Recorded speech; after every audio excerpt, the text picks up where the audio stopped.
Here we go. It's Monday night. Welcome to the Wise Guys on January 20th. Are you pointing at me? No, I'm pointing because I don't have a monitor. Is it on yet? No.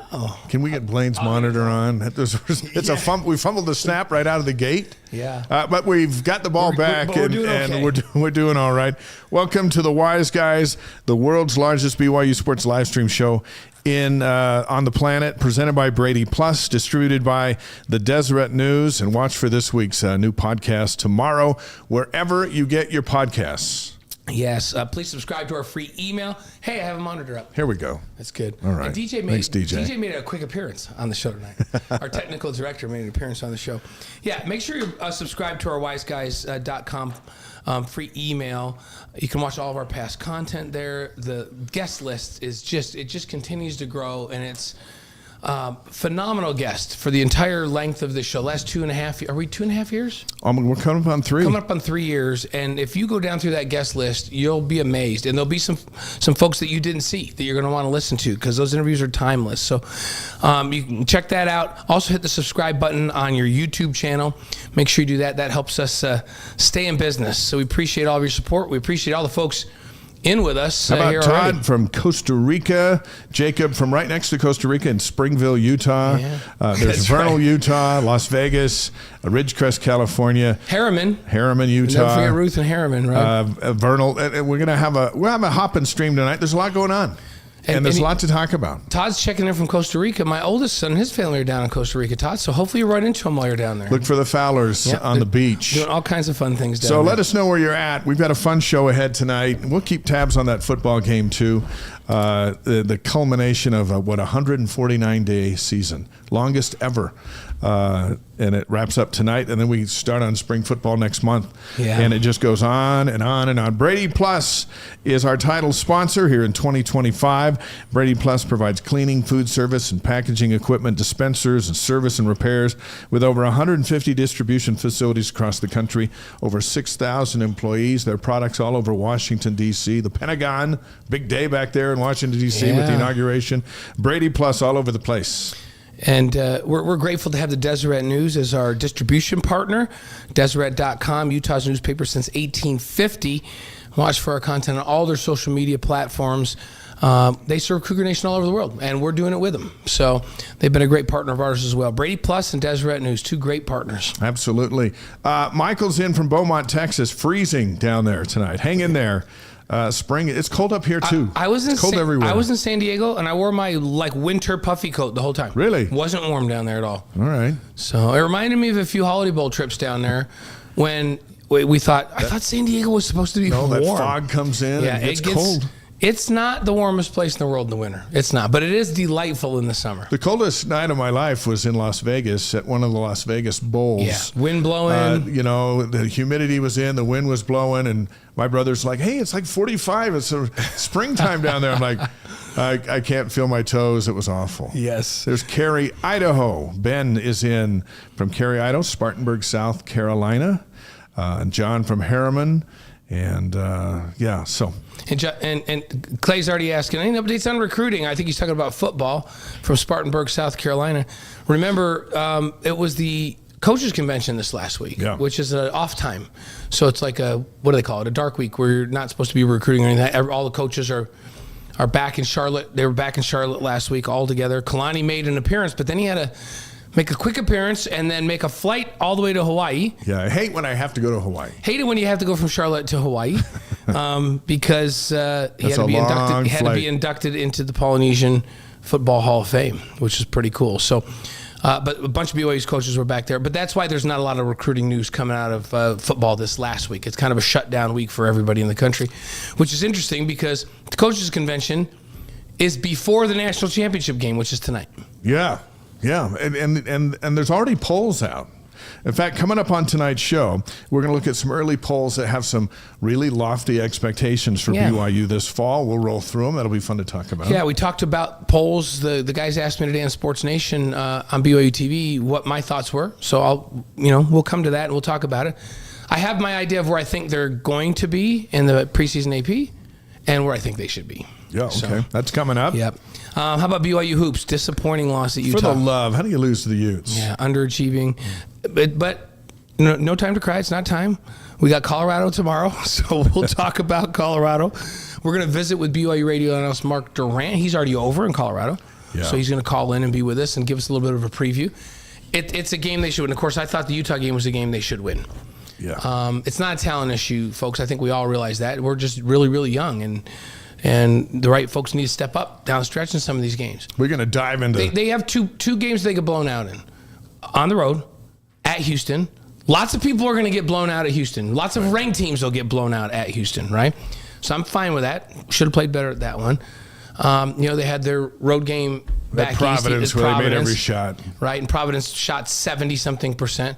Outside of that, they've been in every single game down the stretch, but they've lost 4 of them. Yeah. And so they got to figure out a way how to execute down stretch. We'll talk about that a little John, bit more. hang on to your question. Do you think Demon and Catchings are turning out to be overrated? We'll talk about that in just a couple of minutes. So hang with us on that. Gordon Eakin, BYU softball coach, is going to join us tonight. They're getting ready. The season starts in a couple of weeks. So spring is really, it's just around the corner. So we're going to visit with the head coach as we do each season. And we're also going to ask him for his top 5 bands of all time. Well, and he's a connoisseur of bands. Well, that's what I reminded him of, because he goes, are you talking about talk show hosts? I go, no, we're not talking about talk shows. No. You were a teenager. Think about it. So he's had all day to think about it. Yeah. We'll see what he has and coming then up. men's golf coach Bruce Brockbank is going to We haven't had Bruce on the show. I'm excited about that. No, it'll be fun to have him. I'm going to remind him of that time he carried his bag 18 holes and shot like 68 after he'd already been out with the team all afternoon. He's an Iron Man. Yeah. So he'll be here in To studio. me, it was a marathon, and he played lights out. It was nuts. The spring golf season is about a week and a half away, too. So perfect timing to have Coach Eakin and Brockbank here with us tonight on The Wise Guys. We like to have everybody, and so we're happy to have those two. We want to remind you, by the way, you can start listening to our podcast without any ads or interruptions. There's a way to do it. Go to wiseguys.super.com. You can sign up for the ad-free feed. It's $8 a month. A yearly subscription breaks down to about $7 a month. You can also add the ad-free version to Spotify, Apple, or Google Podcasts. When you subscribe, you get a special link to add to your favorite podcast app, so you can listen like you do now and like you are right now, but without the ads. So there's a chance, a couple bucks here and there, and it's sometimes people need a break from us. Yeah, but so they need if an you ad do the once in a while. it's just to recover from what we're saying. But if you want to do that, then you can just plow right through and get the Wise Guys straight. Yeah. Yep. It seems like it would be worth it. That's not that much, is it? No, $8. So, it's like $2 a show. Yeah, unless you don't care about ads, and then don't worry about it. So advertisers, by the way, want you to care about the ads. So it's kind of it's a mixed message. It's a mixed message. Yeah. Some headlines. Let's talk about BYU football a little bit. There's not a ton of football news because, as we already mentioned, the coaches' convention was this last week. But just to give you a little bit on the schedule, spring football starts on February 27th. That's next month. Yeah, and it can start whenever now. It wasn't like back in the olden days, like I can say back in the olden days when I played, that's the really olden days. Mm-hmm. But we didn't have an indoor practice facility, so we had to start later. And it was pushing right up against finals. Now they start earlier, they get done earlier. So spring football starts February 27th. We're still waiting on the Big 12 football schedule as far as dates. And that, we think, is about a week away. Yeah. It was the end of January last year, and we're marching toward the end of January. So in the next 2 weeks, we'll know what day Utah's coming down here to play football. Yep, they get to come to our house. Yeah, along with the others, and we'll be all over that. And so does their basketball team on March 8th. They'll be back on March 8th for the rematch. Yeah. I hope the officiating crew's different. Yeah. But, the two teams will be the same. Yeah, and BYU's got, Utah's the kind of style that where they're just attacking the basket and can cause fouls, and you got to be quicker to the gaps. You've got to communicate. You've got to know what you're doing, and you can't hesitate, because when you hesitate, you're late, and then you foul. That's right. So that's what we do. And it did not help that in overtime, they had like 9 fouls called on BYU before a foul was ever called on Utah. Yeah, and you know what? BYU was fouling. That's no question about that. Yep. And the Utes got to the basket whenever they wanted, and then that drew contact and stuff. But they got some whistles, too, that probably shouldn't have gone that way. That's a long teaser for we'll talk about the Utes in a moment. We'll talk a little bit more about that. Let's stick with football in a moment, because there's a couple of interesting things. The Big 12 grades. Cody Nagel from 24/7 Sports issued his final grade report for Big 12 football. We have Jeff Hansen Hansen on here all the time right. from 24/7 Sports, and he'll be back on with us before spring football starts. But I thought it'd be interesting to go down his list of grades and see if you agree. The A-pluses right out of the gate, he went to BYU and Arizona State. Yeah. They were A-plus seasons. It's interesting because way overachieved compared to preseason expectations. And it was interesting. After that bowl game, it seemed like everyone in the country was saying, well, the two best teams in that league are Arizona State and BYU. Yeah. And if you think about it, Arizona State was in the college football playoff, played in a close football game, and BYU lost on the road 1 yard short of winning the game at the end of the game on the road and had a bad start to that game. So clearly, by dominating Colorado the way they did, I think everybody across the country just said, yep, those are the two best teams in this conference. Arizona State and BYU 1-2 this last year. Yeah, the Colorado game left a lasting impression. We should see the final poll out tomorrow, and we'll see what kind of boost. A couple of indicators on where they might be in August we'll talk about here in a sec. But they played great, and they played half as good as they did against Colorado, against Kansas.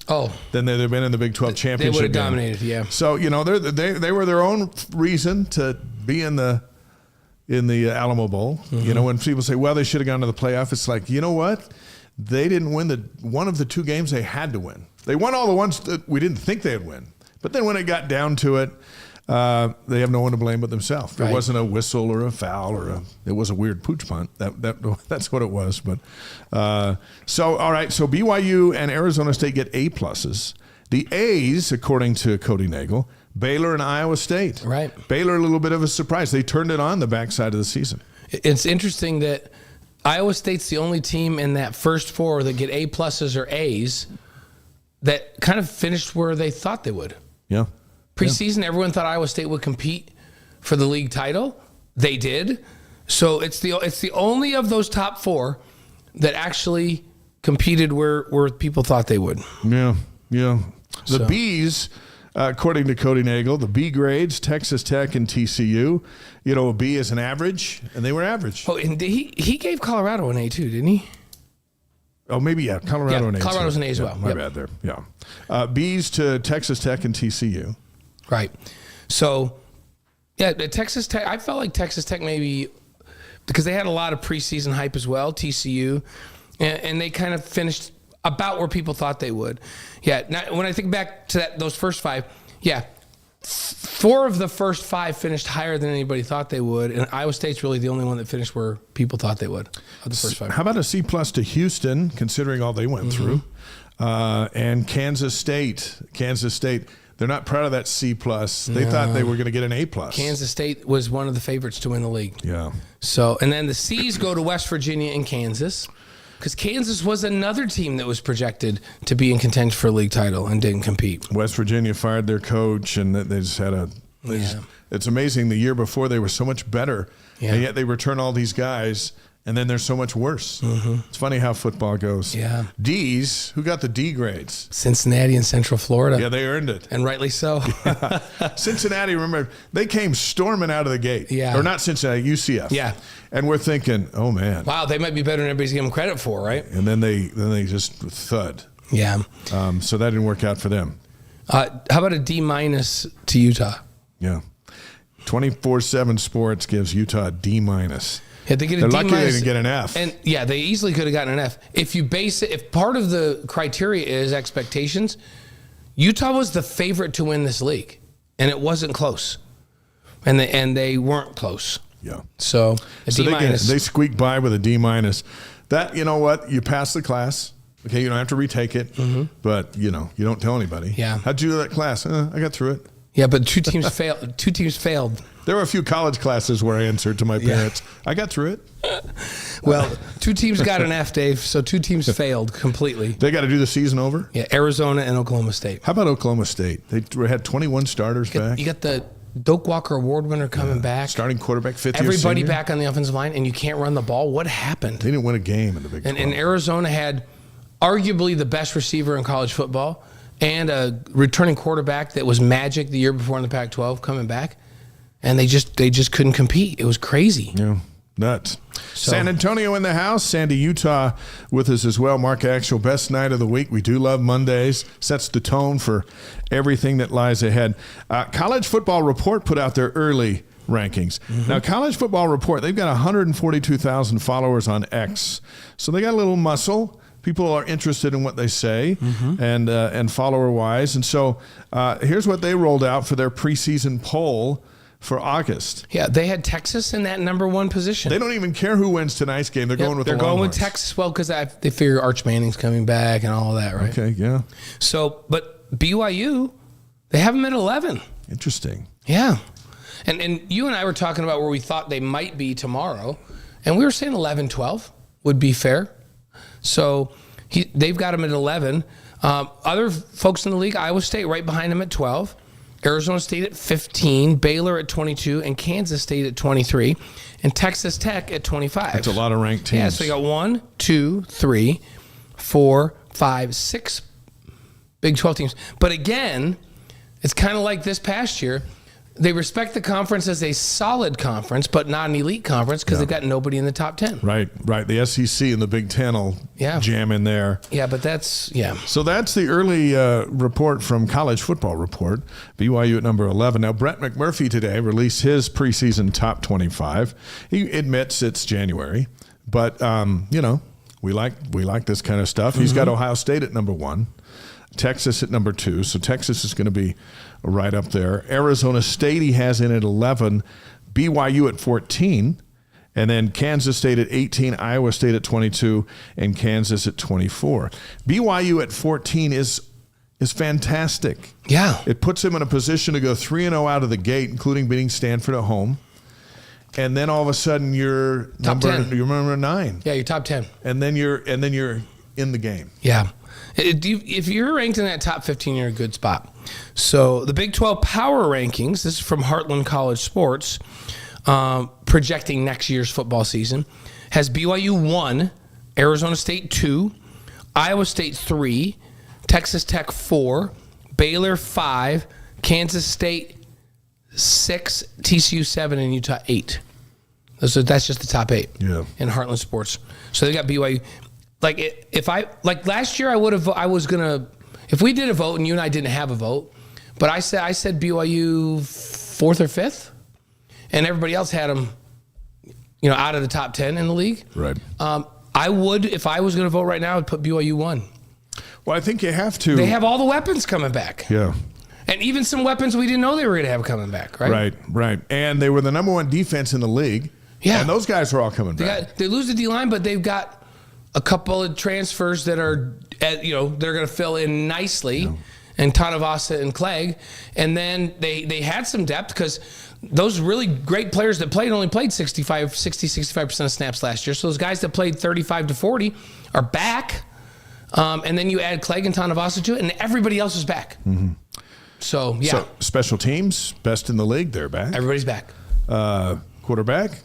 He's back. He's back. All the receivers back. Running backs, they're back. Offensive line, it's almost all back. Yeah. And they have a couple transfers there too. And you've got your coaching staff, they're all back. Yeah. So why would you go, hey, you know what? There's somebody better than that. You can just say, some people will just say Kansas State because they're supposed to be. Well, they were supposed to be this year. They weren't anywhere near it. Yeah. And then, a lot of quarterbacks are back. You could say, well, Arizona State was the best team in the league. They beat BYU. But they lose Cam Scadaboo. Yeah. And you know what? Scadaboo's the reason they won half their games. He carried them on his back. He was a phenomenal player. Yeah. I think he's the best player in the league last year. And you know what? To Arizona State's credit, they got a lot going on. They were pretty good on defense and all that stuff. And Dillingham, and they've got momentum coming out of the season that they had. I get all that. I just feel like BYU's got more. Them too. I feel like BYU's got more coming back. I would pick them too as well. I feel like BYU's got more coming back, and yet BYU lost to them by 1 play. By a play on the 1 yard line at the end of the game. That's how close it was. And BYU's got more coming back. So why would I not put BYU in front of them? Yeah. I like that. I like that power ranking. BYU at 1, and Utah with all the questions in the world. They're at 8. That's probably high for the Utes. College football championships tonight. Notre Dame and Ohio State. That's going on. Yeah, 7-7 right now. 149th day of the college football season, longest ever. This is it. This is the 140. There's only that's cruising pretty soon because spring ball's next month, and then you've almost got it all year long. There's just a couple of months for the Cubs, but then everything else is in the war drum start after further review comes back in July. Yeah. And it's like, what, did we just finish it? Now we're starting it. Yeah, it's crazy. But you know what? We love it. Yeah. There's something about football. I saw the TV ratings on Saturday for the Bills. No, it was the Chiefs-Texans game, 32 million, biggest rating ever in the history of ESPN. Yeah, and that Bills-Ravens game was close. Yeah, and I mean, it's just what we watch. This the Bills-Chiefs game next week, everybody will be watching that. Time, yeah. And then it's just a precursor for the Super Bowl, but there'll be a big number tonight. We just love football, and we miss it when it's gone. So we find ways to talk about it all year long. And we'll have something to talk about tomorrow. We'll all be looking to see what that final AP Top 25 says. Yeah, keep your eye out for that. I think it's tomorrow. I was thinking, would it be later tonight? But the East Coast print people, they don't stay up that late. They're going to be in bed. So we'll look for that, and we'll certainly break it all down on next week's show. A couple of notes, as mentioned a moment ago, Kalani Sitake inducted into the Polynesian Football Hall of Fame over the weekend. He had all the Hawaiian garb on, perfectly fit. That was a perfect fit for him in that moment. Big smile on his face. He's in the hall. But there were a lot of things going on with former Cougs. Yeah, BYU's quarterback Steve Sarkisian received a contract extension at Texas that's going to keep him the head coach for the next 7 seasons. It's just a little over $10 million a year is all. Yeah, how about that? $10 million a year for a college football coach. But Texas, they were competing for a national championship this year. They will be again next year. He's got him rolling. He's a very good coach. Yeah, we salute him. Nice job. I thought they might be able to get into that championship game. Yeah. But I thought their defense was good enough. But offensively, they didn't play well. No. And frankly, Notre Dame's better on offense, and they're similar on defense. So they match up with Ohio State a little bit better. Yeah. Former Cougar Andy Reid picked up his 300th win with the Chiefs on Saturday. He joins George Halas, Don Shula, and Bill Belichick as the only coaches in NFL history with at least 300 wins. 300 wins. They play 16 games a year. Now they play more than that, but, there was a 16-game regular season for a long time. 300 wins. He's trying to become the first to win 3 straight Super Bowls. Mm-hmm. No one's ever done that, and the Chiefs can do it if they can win 2 more games. So here's my question. I was having this discussion with Jeremy and Spencer, not on the air. This is when we were in a commercial break. And it was, if Andy wins this 3rd Super Bowl, does he launch to the top as the greatest coach of all time in NFL history? Well, Don Shula has the undefeated season, the only one ever. Yeah. Belichick has, I think, more Super Bowl championships than anybody. But Andy would now he'd be in that 300 club. Do you realize that they're playing their 7th straight AFC championship game next Sunday? It's crazy. And if they win 3 Super Bowls in a row, and he did it at 2 different places. Like he took the Eagles and turned them around, and they went to 4 or 5 straight NFC championships in a Super Bowl. Yeah. Didn't win one there. No. But then he goes and I don't know if you can count as assistant coaching, but he was the Packers when they won a Super Bowl. Is it safe to assume that the NFL is more talented today than at any time in history? Yes, there's more balance. There's more good teams. There's more teams. Yeah. There's more balance. And way more than the Don Shula era, for sure. Yeah, and he's doing it in this environment. He's doing it with free agency that can rip your team apart. He's doing it having lost. Tyreek Hill played for the Dolphins, and one of his key weapons from a couple Super Bowls ago. And so he's kind of had to redo it. I mean, we can never name his running back. He's playing 6. Yeah. It doesn't matter who the receivers are. Kelsey's the tight end, and Mahomes seems to find guys. Well, and everybody's like, well, he's been blessed with Patrick Mahomes. Well, he helped make Patrick Mahomes who he is. He's the best player in the game. But how about the fact that he did it year after year in Philadelphia with Donovan McNabb, who's an average quarterback? Yeah. He took that Philadelphia program and turned them around. And Donovan's good, but he's not Patrick Mahomes. So he did it wherever he was. Yeah. I think you could make an argument. How many Super Bowls has Belichick got? Like 7? 6 or 7. 6 or 7. Yeah. So that's a tough sell there. I mean, he's in this group, right? There's no one else in this group. Right. Well, it's those 3. Yeah. Who else are you going to include in that group? So he's top 3 of all time. Yeah. We were also talking about, of all the former BYU athletes, who has achieved the most in sports? it might be Andy. If you're one of the top 3 NFL coaches of all time, it could be Andy Reid. Yeah. It's a small group. Yeah. Right? Could you throw Danny Ainge in there? Yeah, Danny, with what he's done and how he's continued to influence the NBA as a general manager, as a coach and a GM and all that he's done. You've got Steve Young, who multi-year, right. MVPs and Super Bowls and all of that. Yeah, it's a pretty short list. It's not. It's a pretty short list. I mean, we've had Henry Marsh. Henry Marsh is the most dominant steeplechaser in the world for a long period of time. Yeah. Right? But hey, how about if the Cowboys hire Kellen Moore? Mm-hmm. Let's just say they do. They're interviewing him. They already interviewed him. And he had a really good interview. Then you'd have a Latter-day Saint coach of the Cowboys and the Chiefs at the same time. Mm-hmm. The most successful franchise being the Chiefs, and then the most financially successful franchise being the Cowboys around the world, and that would be something. Yeah, it would. That would be something. And we were claiming Kellen all day long. Right. His wife's a Cougar. Even though he played at Boise State, his father-in-law played at BYU. Yeah. His daughter, his wife, went to BYU. His kids are going to grow up BYU fans. Of course they are. So he lives in Utah in the off season. I thought it was cool. Now. So yeah, he lives out in Daybreak. And there was some buzz, a few months back. Steve Young made some waves going, we need more here. Yeah, at get BYU. Yeah. But now maybe he's going to be the head coach of the Cowboys. There seems to be more momentum for that than Dion going to the Cowboys. That kind of mellowed out. Well, because I think Kellen's a proven commodity in the NFL, multiple teams. Yeah. And remember, Kellen was the offense coordinator at the Cowboys for a while. Yeah, and he's been good with the Eagles, right? Oh yeah, I mean they're that snowball they were in the other day was insane. Yeah, I still thought the Rams were going to pull it out after Puka made that catch. It was like, at the 16-yard line or something. That sack killed the Rams. Puka is ridiculous, by the way. So we'll keep an eye on that. I think that'd be awesome. Kyle Van Noy, speaking of the weekend, he picked up half a sack. So his season, 13 sacks for Van Noy this season. That's incredible. He's getting better with age. Yeah. It's amazing. And I think his Ravens deal has been like year to year. Yeah. So he should get paid again. If you're the Ravens, you know what you do? You sign him right away. Yeah. You're like, I need your leadership and I need your 12 sacks. What I love is that they signed him and they put some of the money in performance bonuses. And he just went out and hit him again. Yeah.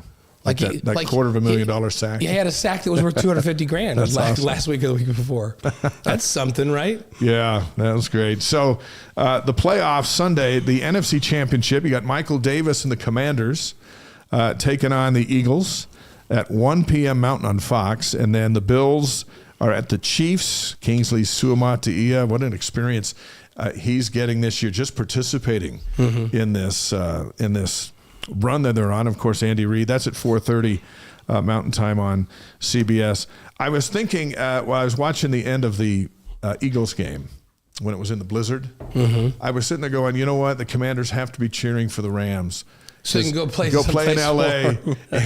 or Arizona, wherever you would end up playing. It wouldn't be on the frozen tundra of Philadelphia. Yeah. But I heard Kurt Warner talking about it. He's like, it is not a coincidence that the bad weather teams, if they get a home field advantage, have a huge advantage. He said his whole career he played in a dome. He played with the Rams, and then he played in Arizona. And he's like, there's not really a way for our team, when I was at either of those places, to prepare to go play in an environment like in Orchard Park in Buffalo the other day. Like, it's just crazy. Orchard Park was frigid and do that. Like in Philadelphia, with it's just crazy cold and snow. Some people like that. I don't. The games are better when they're in warm places. I'd rather have them all indoors this time of year. Yeah. And I think the fans would too, Hey, I got pneumonia, but we won the game. It's great. To me, the NFL is the highest level of and the greatest skills on display. When it's snowing sideways and the field is frozen, it's survival of the fittest. It's who's the toughest team. I don't care who the toughest team is that can go play in the snow. If I want to see that, I'll just go watch the Iditarod sled race. Exactly. In Alaska. I want to see skill on the field. Yeah. By the way, shout out to Bobby Salazar, who was strong safety on our football team back in the 80s. Oh, yeah.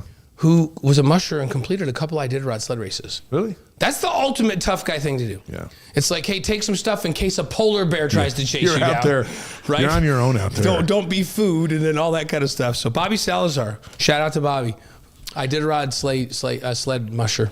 Let's talk about basketball. Mark Durant's going to join us a little bit later. He just got into Boulder and is settling in, so hang tight with him. He'll probably join us after we visit with Gordon Eakin. We'll just get him a couple minutes. He's on the call for tomorrow night's game at Colorado. Yes. The men are now 11-6, 2-4 in the Big 12.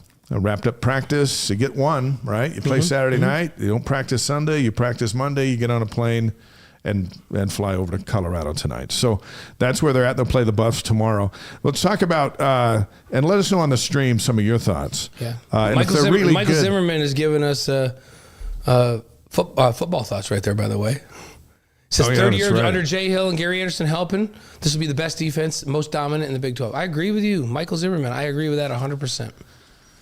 So, you know what? Let's do this.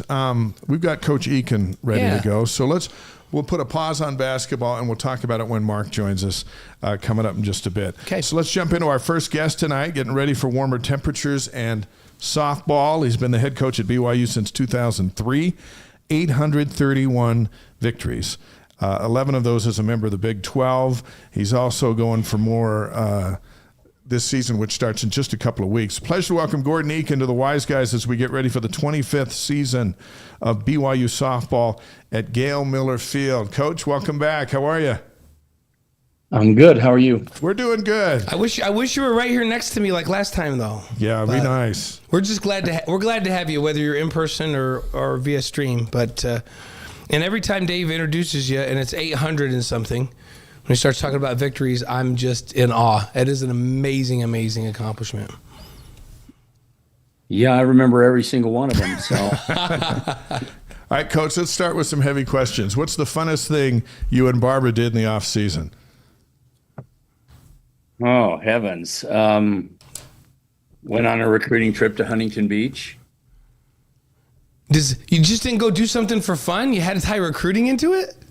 Summertime is recruiting. It's she goes with me, so it's vacation for her, but it's business for me. So she's at the beach and you're looking at players. That's pretty much how that trip went. Yeah, pretty much. We had one afternoon where I was able to go with her, and that was a pretty fun day that we both got to go down to the beach and enjoy the beach. And I mean, that's her happy place, so it makes it my happy place. But yeah, and then of course in the summertime, I get to enjoy my grandkids a little bit more. That's right. Yeah, that's for sure. Well, practice is already underway, right? So, early look. What intrigues you the most about this new team?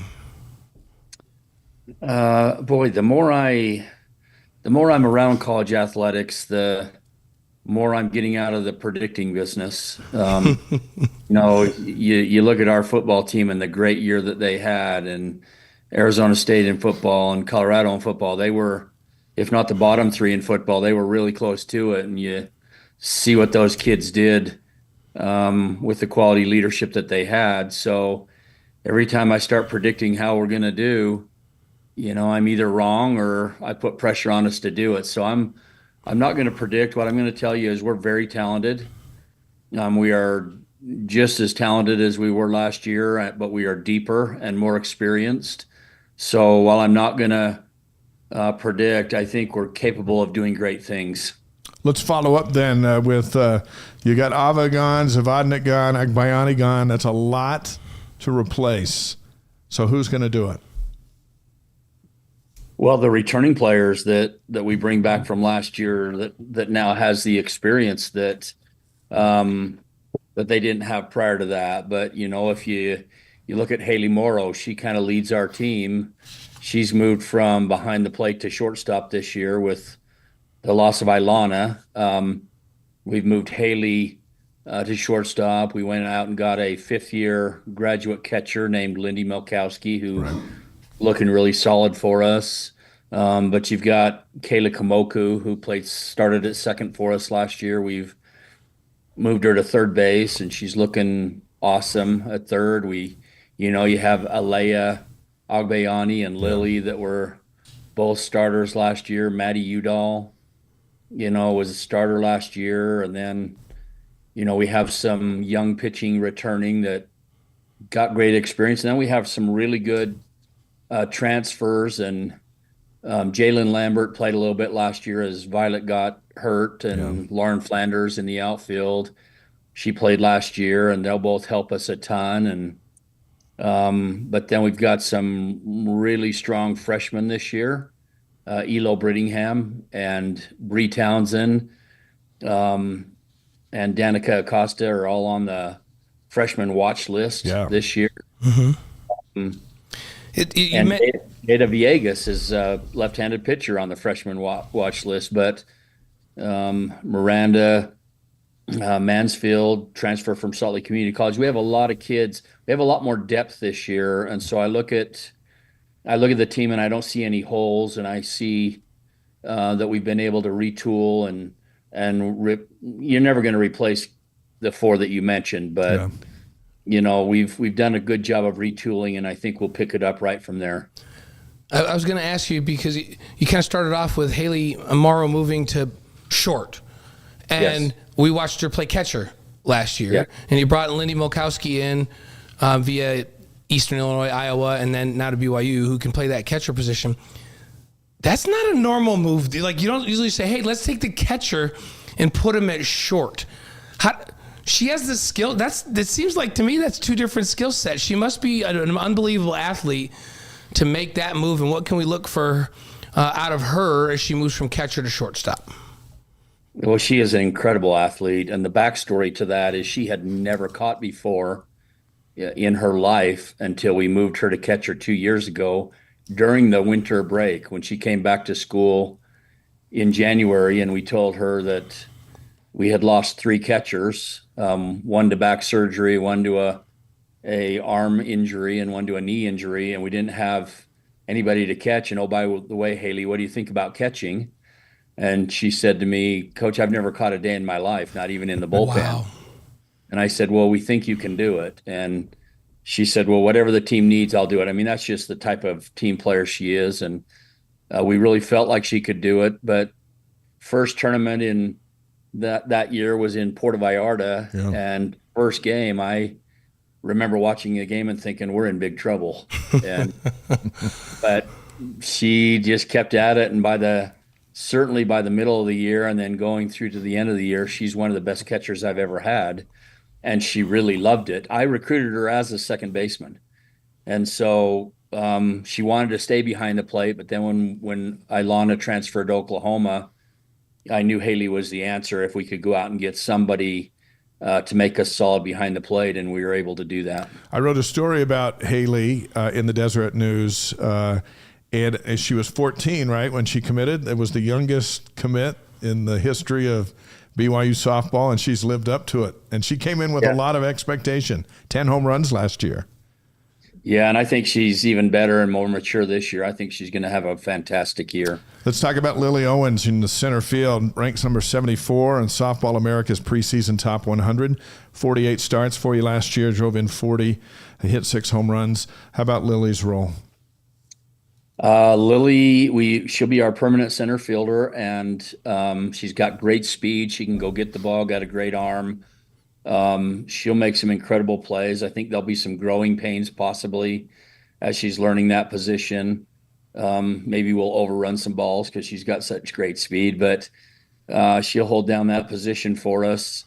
And then offensively, I think Lily's another one that could just have an All-American type year for us with her power and her speed. And so I think Lily will be one of those players that will help us make up for those offensive numbers that we lost. You mentioned Maddie Udall-Woolley stays at first base, right? Yes. Okay, so stays at first base. I don't know. You're moving catchers to short, right? So it's a state of flux. Yeah, so she hit 315 with 5 homers this last year. What's your expectation for her, and what role does she play with leadership as a returner? Well, what we're hoping with Maddie, I mean, she got married over the summer, and we're hoping that kind of has a positive effect in terms of grounding her as to what's important in life, and then allowing her to access her talent on the field, which is exceptional, and hold down a tough corner position. And I think she can be very consistent at the plate for us, add some power numbers for us. And I think the year of experience, along with her determination, will give us a great result this year. BYU softball head coach Gordon Eakin's on the Wise Guys, presented by Brady Plus and distributed by the Deseret News. Before we talk about your freshmen in detail, let's go to the circle and where health is the name of the game, where it hasn't always been the name of the game. But Kaysen Korth is ready to go, right? Yeah, Kaysen's back. She's healthy. She's looking strong, and we are excited about that. How important is that? And you got Kate Dolly and some other arms. You've got to have two really good ones in this league, maybe 3 and 4. But how do you feel about these two? Yeah, softball has really evolved. It's much more like baseball now, where you need to have a staff. It's no longer 2 arms. I mean, if you have 2 great arms, it sure helps. But matchups and there's so much film and information on everybody that, I mean, I just got off a call this morning about our first 2 tournaments and the matchups and who should start and how many hitters do they go before we bring in the bridge player and how many outs do they get before we go to the closer. It's much more like baseball now, and the gurus that look at swing paths of the opponent versus movement profiles of your pitchers. So we're very into that, and we have a complete staff. We have Kaysen, we have Kate, we have Jada Villegas, the lefty, on the freshman watch list. We have Alyssa Aguilar, who was out last year with an ACL. We have Kennedy Belknap, that's an incoming sophomore transfer, and we have Hina Huber. Those 6 kids will make that staff viable, we think. The one big loss that we've had this year is Gianna Mattis. We lost her to a hip labrum. She had to have surgery in November, so we might have her towards the end of the year, we're hoping, but she was a big down ball pitcher for us, great tools that we wished we had, but I think we've got enough to cobble it all together. And certainly with Kaysen coming back and Kate's experience, we're looking forward to big things. Good. You mentioned Jada coming in as a sophomore. She's already getting some national recognition on the freshman watch list. And you mentioned she's lefty. How big of a role does that play in softball? Like in baseball, it's like, bring in the lefty because he's going to face a left-handed bat. Like, it seems like they're switching in and out depending on what side of the plate the batters are going to bat from. Does it make as big a difference in softball? And is it nice to have a changeup to have a lefty out there? It actually does, but not necessarily for the same reasons. It's more, can your lefty throw glove side? Can they throw arm side? Can they jam a lefty, or can they only throw into the barrel of a lefty? So having righties and lefties is big in regards to the opponents. Are they a flat swinging team and hit a lot of ground balls? Are they a fly ball hitting team? And then we don't want to throw into the barrel of the opponent. So all of our pitchers need to be able to throw both glove side and arm side. And you never really think about that, but that's huge to be able to throw in and out. And that's how we base our matchups, based on our pitchers' movement profiles and location profiles. Bree Townsend's from Buena Park, California. She's listed among D1 softball's top 100 watch list. She can play third base or first base. How about Bree, and what can we expect as she settles into her BYU career? Yeah, I've said this from the start with Bree. I think she's going to have a tremendous career, and I think that's going to start this year in some form, whether she gets time at first base. She can also play a very good third base, or she can DP. She's a power kid. She can hit with power.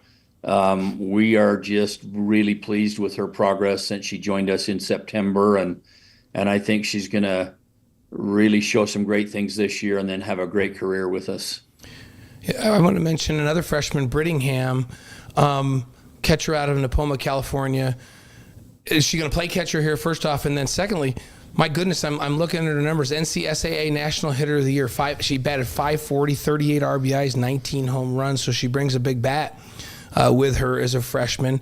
What kind of impact can she have right away? It's huge. I mean, I guess if you look at Hunter Ava's career for us, it was exceptional. Yeah. And a tough bat to lose from the lineup, tough leadership to lose from the lineup. But Elo is Hunter on steroids. Oh, wow. She's going to be fun to watch from the plate. She can hit a ton, and she can hit it a long way, and she is a competitor.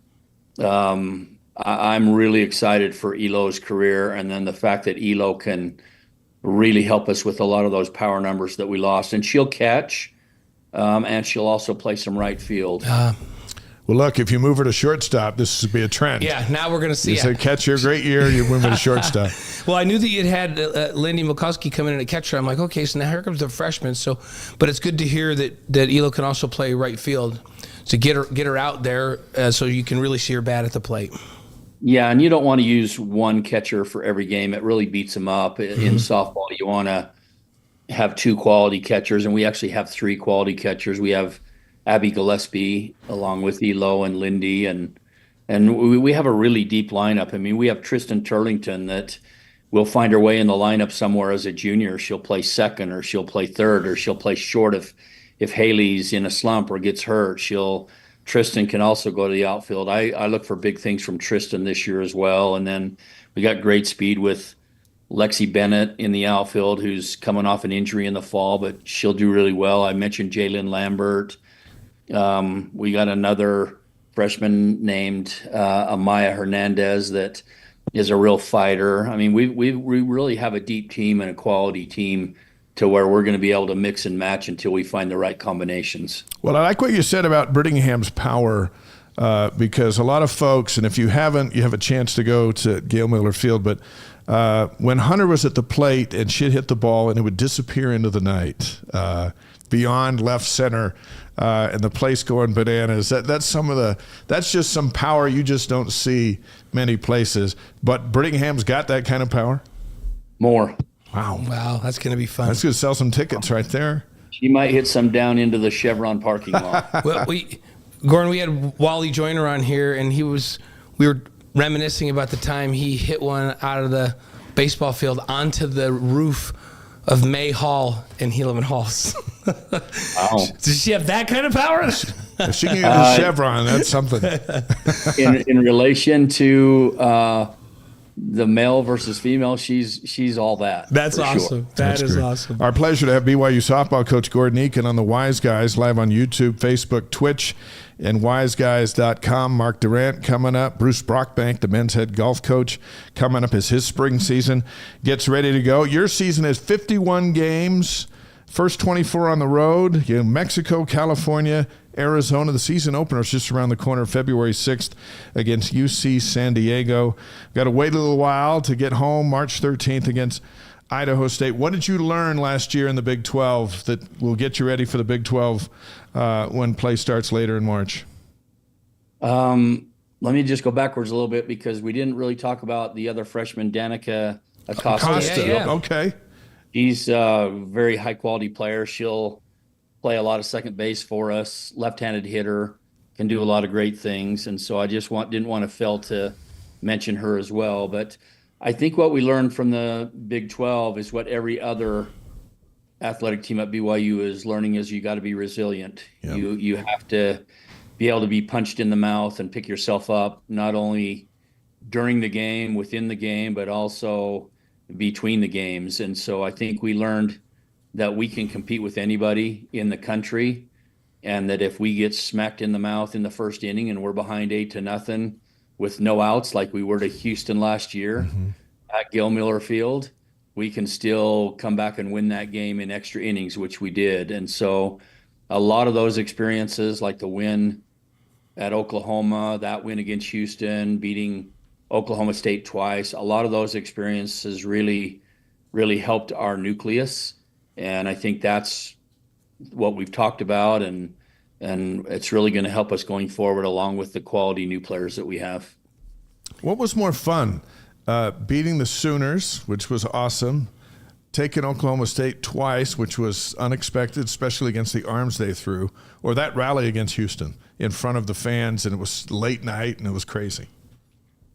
Well, those were all special. I would say the win against Oklahoma State in the conference tournament that nobody expected was certainly a lot of fun. That Houston game was gut-wrenching, but turned out to be an incredible experience. But I think by far that win against Oklahoma in Norman was something that doesn't happen every day and was a great experience. Yeah. This Big 12, it's like you mentioned, every team's learning it's a gauntlet when you play in this league. Where does the Big 12 rank in terms of leagues in the echelon of softball? We talk college football. We always say, well, SEC, Big 10, then it's a crapshoot. Big 12 probably, or ACC. In softball, where would you rank the Big 12? I would probably say it's just behind the SEC now, and that's because Oklahoma and Texas, the two that played for the national championship last year, left the Big 12 and went to the SEC to further make it stronger. So I think until someone in our conference proves they can do what Oklahoma and Texas did consistently, I think you got to give the nod to the SEC. But we can play with every one of those teams in the SEC in our conference. So I don't think we're far behind. You got 8 Big 12 opponents this year. No Oklahoma State or Kansas. You can see them in the tournament later in May. You host Utah on April 17th. Now a Big 12 showdown, those 3 games. How do you feel about this slate that you have in front of you in the Big 12? Well, it's exciting and scary at the same time. I mean, you hope for health, and if you can maintain your health and you can play consistently and be resilient, then it's a fun ride. But if you slip backwards and you're not consistent, or you get hurt and you're not healthy, it can be really scary to get through week by week. And next thing you know, you're pitching your shortstop. So, we love the competition. I mean, we love being in the conference. We respect all of the programs in the conference. And now with the addition of Utah, Arizona, and Arizona State, 3 high quality programs out here in our neck of the woods, it's going to be even that much more intense. So we're really looking forward to continuing to compete here, and then move forward with our program year after year. You mentioned, Gordon, somebody's got to step up and kind of fill that void of teams that can be like Oklahoma and Texas year in and year. I know one that could do that. 3 initials, BYU. Yeah. What do you think about that idea? That sounds good. Why don't you do that? Well, I'm telling you what, football did it. Yes, they did. Yes, they did. So, I mean, you just never underestimate these college kids. If you believe in them and you push them and you support them and you coach them up, great things can happen. 25 years at Gail Miller Field, and you've been there for every one of them. What's the vibe? Describe the vibe. I tried it a moment ago, but from the head coach, as you've seen it grow, and marketing's done a nice job. It's the place to be. I like after the baseball game, or if whatever game ends earlier, everyone just goes to the next game. And then all of a sudden you got standing room only. What about that vibe you have going there at Gail Miller Field? Well, we love our home fans. I mean, there's a lot of energy, and it gives us a lot of energy and drive to play well. So we love the Gail Miller Field vibe and the support that we get from BYU, all the way from the administration down to marketing, down to the people that help us at our games. So we love the vibe, and we're looking to grow that every year. I mean, this year we're going to face the first $1 million NIL softball player in history, which is Nigeri Kennedy from Texas Tech. Really? Wow. He's a pitcher that transferred from Stanford, the best pitcher in the country by far. And she left Stanford and went to Texas Tech for $1 million NIL deal. We have a 3-game series with her at home, and fantastic. People don't come watch that, then they don't want to know about softball. Yeah, that's must see. I gotta come. Must see TV. I'll come on to that others, one. but I'm definitely gonna come to that. That's good. When you beat Oklahoma State and Oklahoma, you face some of their aces that have been spectacular. And hey, they throw it down the middle and you smack it somewhere, magic happens, right? Yeah, there's not a lot of them thrown down the middle with that. That's true. That type of pitcher. So you got to hit them on the corners too. But we played well in those games, and we're capable of doing that. So we're going to try to do that more consistently and stay resilient when things aren't going our way. Well, I believe it's time for 5 questions Yes, with it is. Gordon Eakin. 5 questions is presented by Strategy Square, delivering connection, clarity, and confidence in business and marketing strategies. Chantal's a BYU alum. She runs that. You can reach her at strategysquare.co. We've had you on before, so we went with the regulars, but then the second time and third time throughs, we like to mix it up a little bit. And so your 5 favorite bands of all time. And we went back and forth texting each other today. And when all time means you can go all the way back to the time when certain bands were it could be your in junior your car. high favorite band. It could be, any of these. Some of these bands that I grew up with, people wouldn't even recognize. But Probably including both of you. No, Come on, no, because come Dave on. and We're aficionados. And don't forget, Dave was a DJ back, that's right. starting in high school. He was a DJ. Yeah, so he knows music we of would all challenge you generations. to stump us. So here's my question for you, though: as we do this, do you have them in rank order? Do you want to start with 5 and go down to 1 to your all-time favorite, or how do you want to do it? No, I'll just throw out the ones that. Okay. Well, first of all, I asked Dave earlier today if I could just mention talk radio, and he said no. No, we're not doing that. Well, we've done that before too. Both of us have done that so before you too. throw them out, and then we'll judge you. How about that? That sounds fair. And maybe we'll come are- up with a favorite of the 5. So You two might be on top of my charts for talk type radio or podcast. So that's nice of you. You could include that one at number 5, but that's That's the only one we're gonna let you do. No, these are bands or entertainers. all right. Well, I'm going to throw out 3 that I grew up with in high school that don't hold this against me, but Aerosmith. What he's acting like nobody would know Aerosmith. Come on. But my kids know Aerosmith. I hear Aerosmith songs at your softball games all the time. Okay, well, perfect. Aerosmith. I liked The Doors. All right. There's no shame in these. These are classics. You're going with big time bands. Led Timeless. Zeppelin. Led Zeppelin. Wow. All right. Let me ask you. Those were my high school days, but I'm going to give you my 5 favorite now that I've matured in life. Okay, so Aerosmith, The Doors, and Some Led of us Zeppelin. are still hanging on to those bands. Those are good. Dave, just so you know, Dave's is AC/DC, which I don't even get. He doesn't seem like I listened to them today when I was working out. Look, he's an AC/DC No, that's guy. a little hardcore. I know. Yeah, that's what I said. It's a surprise. Your favorite Led Zeppelin song, what was it? Was it Stairway to Heaven? Let's not go there because that was my young days. Let's go to my 5 favorite. For whatever reason, I really like Ray Charles. Oh, yeah. I just can listen to him all day long. So I like Ray Charles. Okay. I like Johnny Cash. Johnny Cash. Yeah, I know I'm a little bit weird. I like Garth Brooks. Garth. Yeah. I think Garth is one of the great entertainers of all time. I love his The Dance song. It just has a lot of meaning. Oh, yeah. My wife and I went to Celine Dion quite a number of years ago, and she's quite a performer. I really enjoyed that. I don't know if she's my favorite all time, but she certainly was great. And then I like the Commodores. You know what? Easy like Sunday morning. You got to love the Commodores. Hey, those are 5 great selections. I don't know why you didn't just charge right out of the gate with these. Yeah, like there's not a bad one on here. So Garth Brooks, maybe my favorite one is that one. I don't know what the name is. It Here's Your Mom. That's a good one. So good. Have you heard that one, Gordon? Where he just he is. My wife and I are big country fans, so he's great. enjoy those. When you saw Celine, did you go down to Vegas and see her show? Yeah. Yeah, I sat at that show with my daughters, and I sat there and I go, this is one of the most talented people in the entire world as she performed. It was amazing. I didn't want to go, but my wife talked me into it, and then I really was glad that I did. Well, we were playing golf out at Reflection Bay, and we came around. There's houses all along the fairway, and I look up and I go, is that Celine Dion? And she was just standing on her deck. She lived out there. She was just looking over, and then we all looked up at the same time, and she just waved. So she helicoptered in from her house.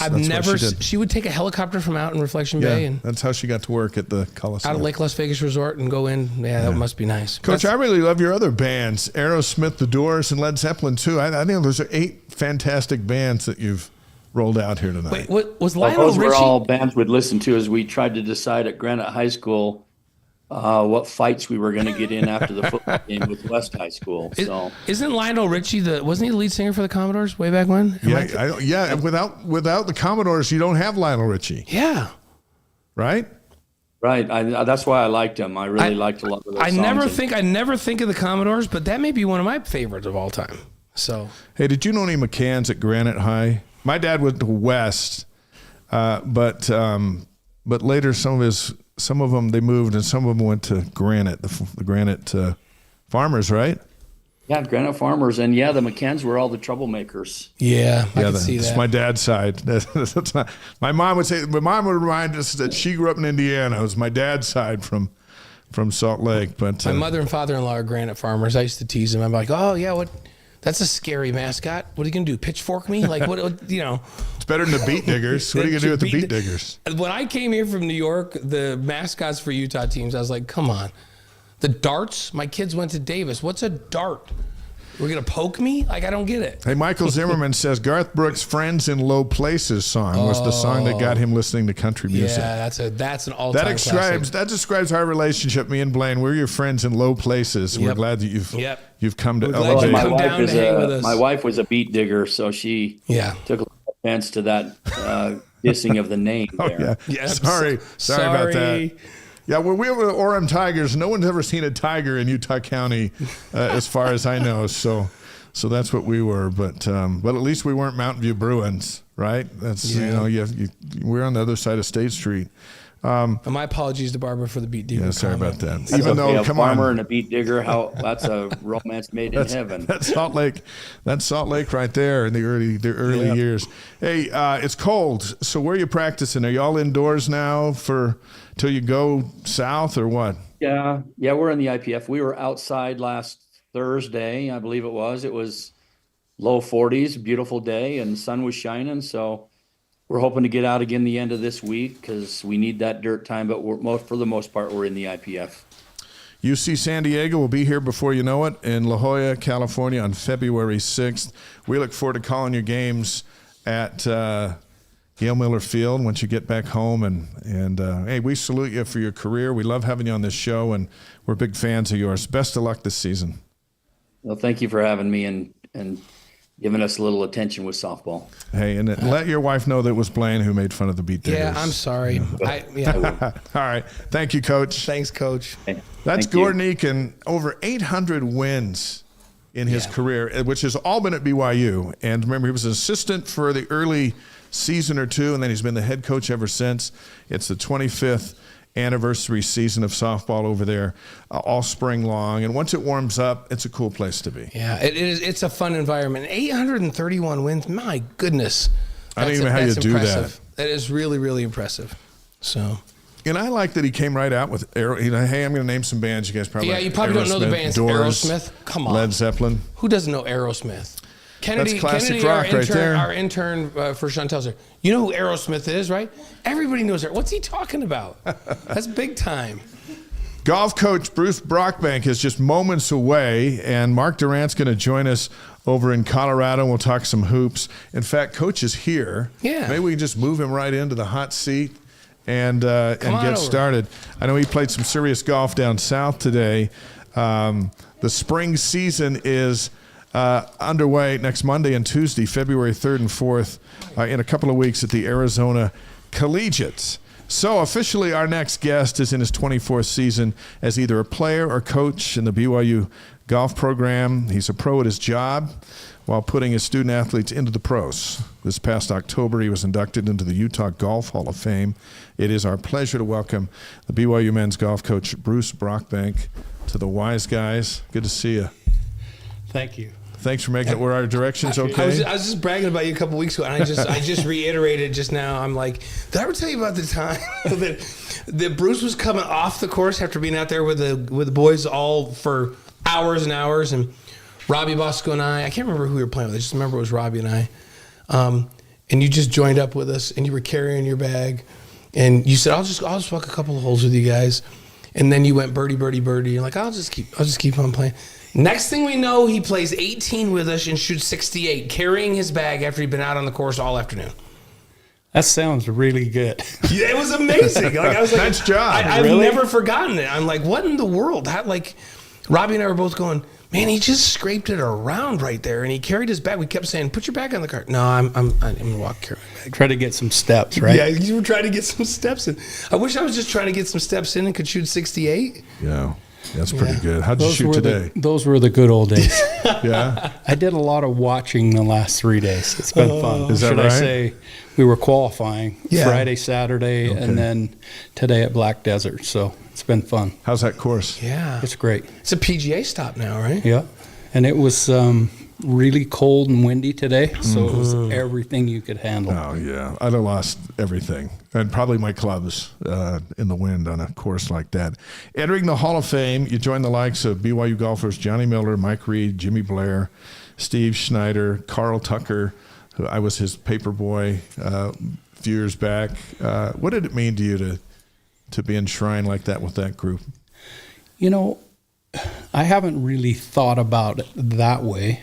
That is, that's a class all by itself. So I'm not sure about that. I think most of a lot of guys that I played junior golf with that had won the state amateur once or even twice were in our class this year. But looking at it, the names that you just mentioned is, that's a little bit different. I'm not sure I fit in that class, but guess what? We're Fit there. right in that class. It does. You do It fit. was, what do you say? Anytime you're invited into a Hall of Fame, that's, it's flattering, and you appreciate the opportunity, and it's great people all around you that, help you do that, and great players, especially in our case, the last 30 plus years. Yeah, and you've been doing it a long, long time.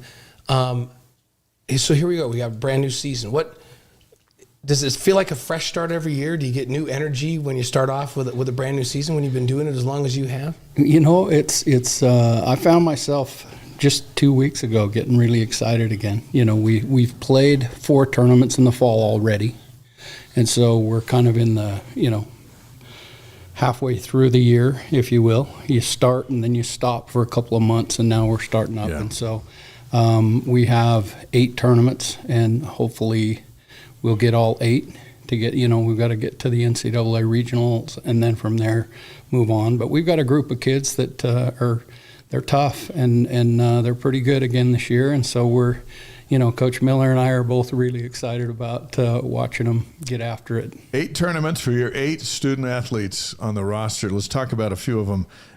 Zach Jones, senior, Highland, Utah. You got a young team, but you got Zach, won the 2024 Arizona NIT, the 2023 West Coast Conference individual title. What do you need from Zach? Zach, he's the kind of kid that, he's been carrying us for quite a while. Been struggling as of late, but you'll see him pick up the pace. He's so passionate about the game, works so hard. I think you'll see him, have a great semester for sure. Peter Kim, he's a sophomore out of Salt Lake City.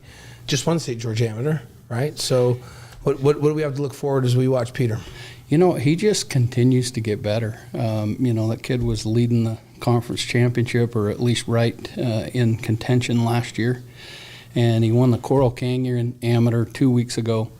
Then the St. George amateur, I think he was 23 under par for 4 rounds. And he just continues to get better. He's just really consistent, hits the ball where he's aiming, and he's been working pretty hard on his putting, and so we'll see how that plays out. Is that what happens? Is it possible to hit the ball where you aim?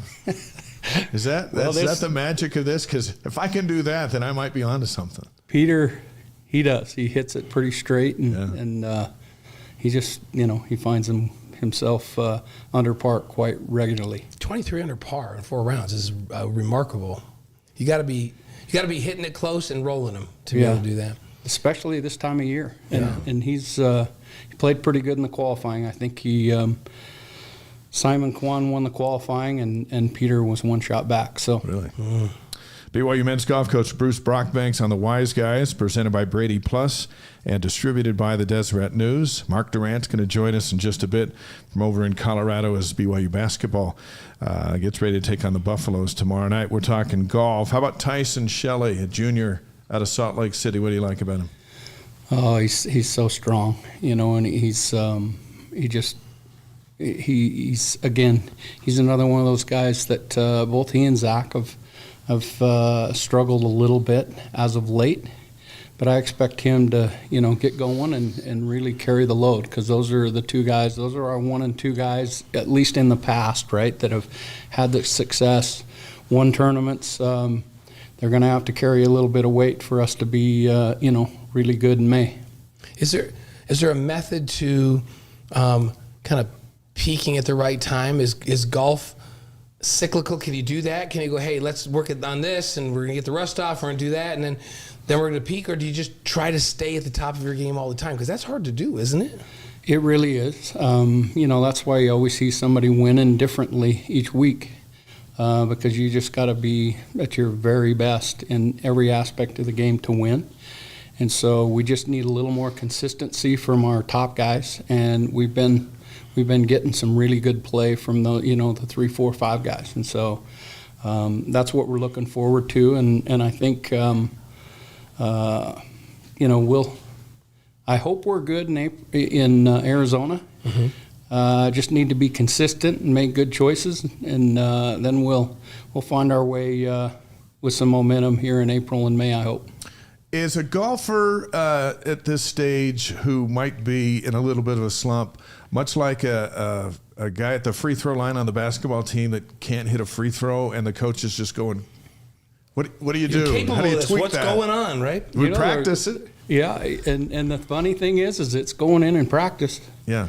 For some reason, it's not going on in the tournament or when the gun fires. And is that pressure? Is it pressure? I think so. I think it's pressure, and then you've got to kind of stay out of your own way, and that's the biggest challenge, right? Mentally, you got to free it up, and that's not always easy, especially when, the guy that's shooting the basket, when you got 18,000 people watching you, it's tough to make that shot. But you just get to your routine, and hopefully you can pull the trigger and make it or make the putt. It's hard, like. You're playing in a tournament and it's May, and this is to advance. You say you're playing the regionals and this is to advance, and that all of that is on this putt. Make this, we're in. Miss it. Oh, this is iffy. How do you teach a player to just block? Do they block all that out, or do they use that to focus more? Or what do you do mentally when you're in that situation where it's for everything? It's a great question. We're spending more time. I think the whole athletic department is doing more for the sports psych and really working hard on the mental toughness and being, having a routine and trusting that. And we'll see. We've been working with Craig Manning's group quite regularly the whole semester, last semester and this semester, and so we're doing a lot of really good things, and now we'll find out if it will pay off. But I think you'll see the kids all we need is just a step better, and we'll be fine. Yeah. But that's, that little step. Sometimes it doesn't always come when you want it. No. It's that mental part of everything is always an interesting thing. You've coached a lot of great golfers.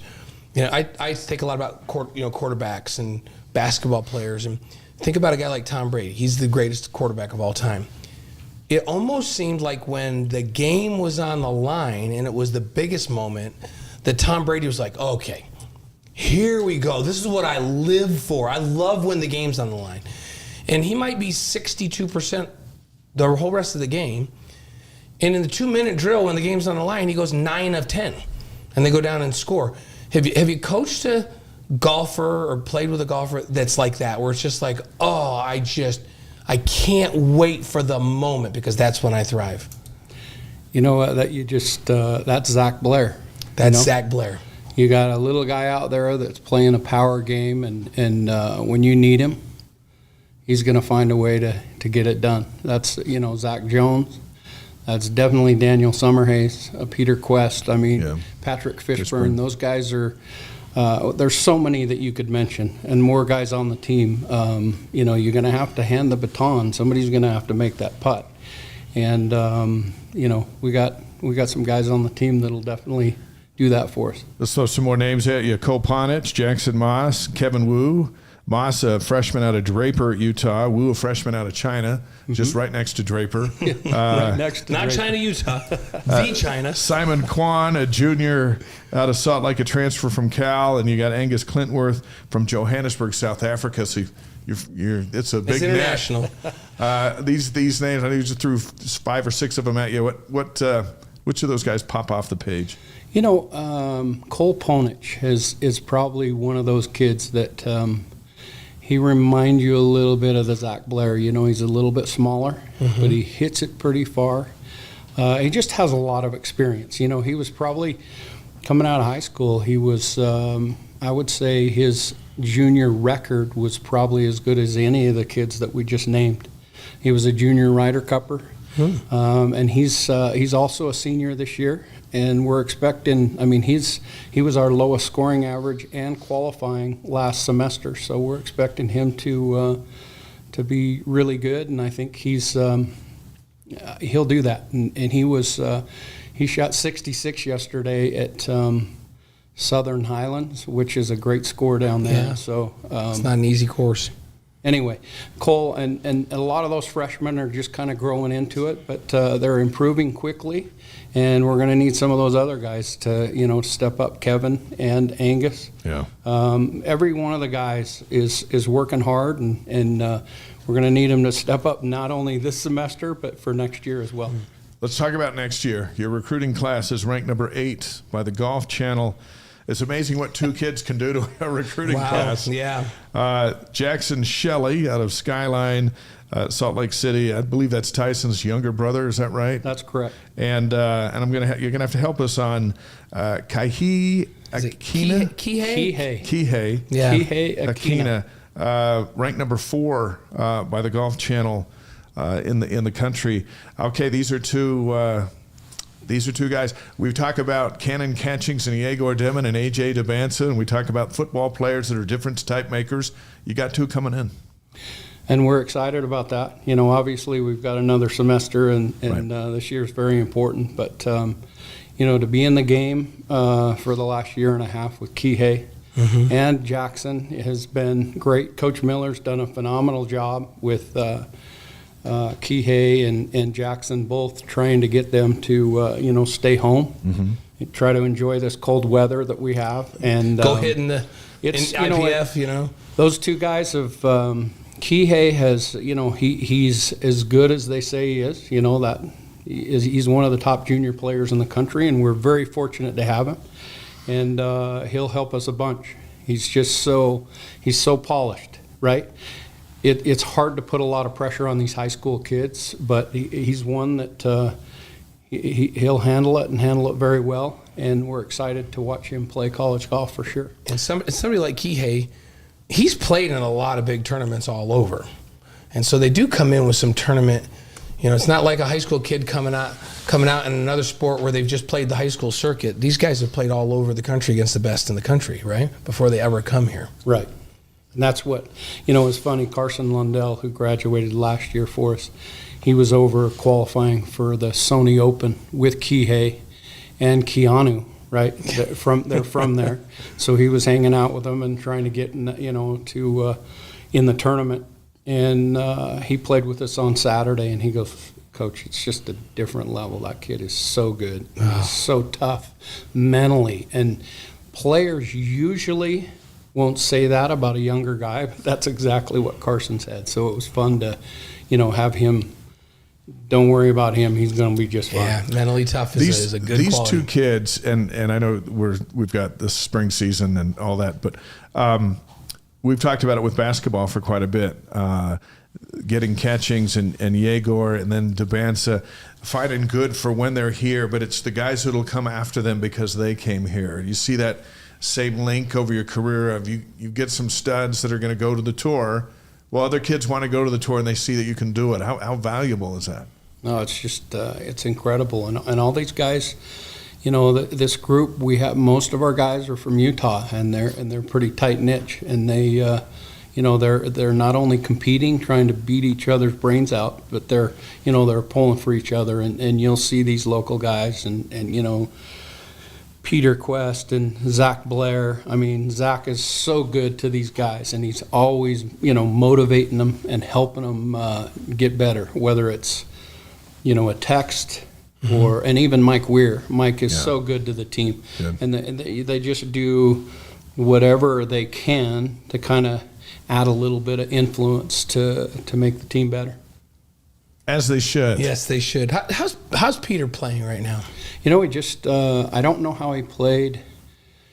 Corn Ferry finished 15th last week, and he shot 70 yesterday. I haven't checked the score today. So they're starting on Sunday, Monday, Tuesday, Wednesday. I hope he made the cut because he needs to start getting some momentum. But he'll be fine. Coach Miller was telling him the other day this is going to be a great year, and we're all hoping for it. Fishburne's off to a good start. Yeah. You got Summer Hayes, Zach Quest.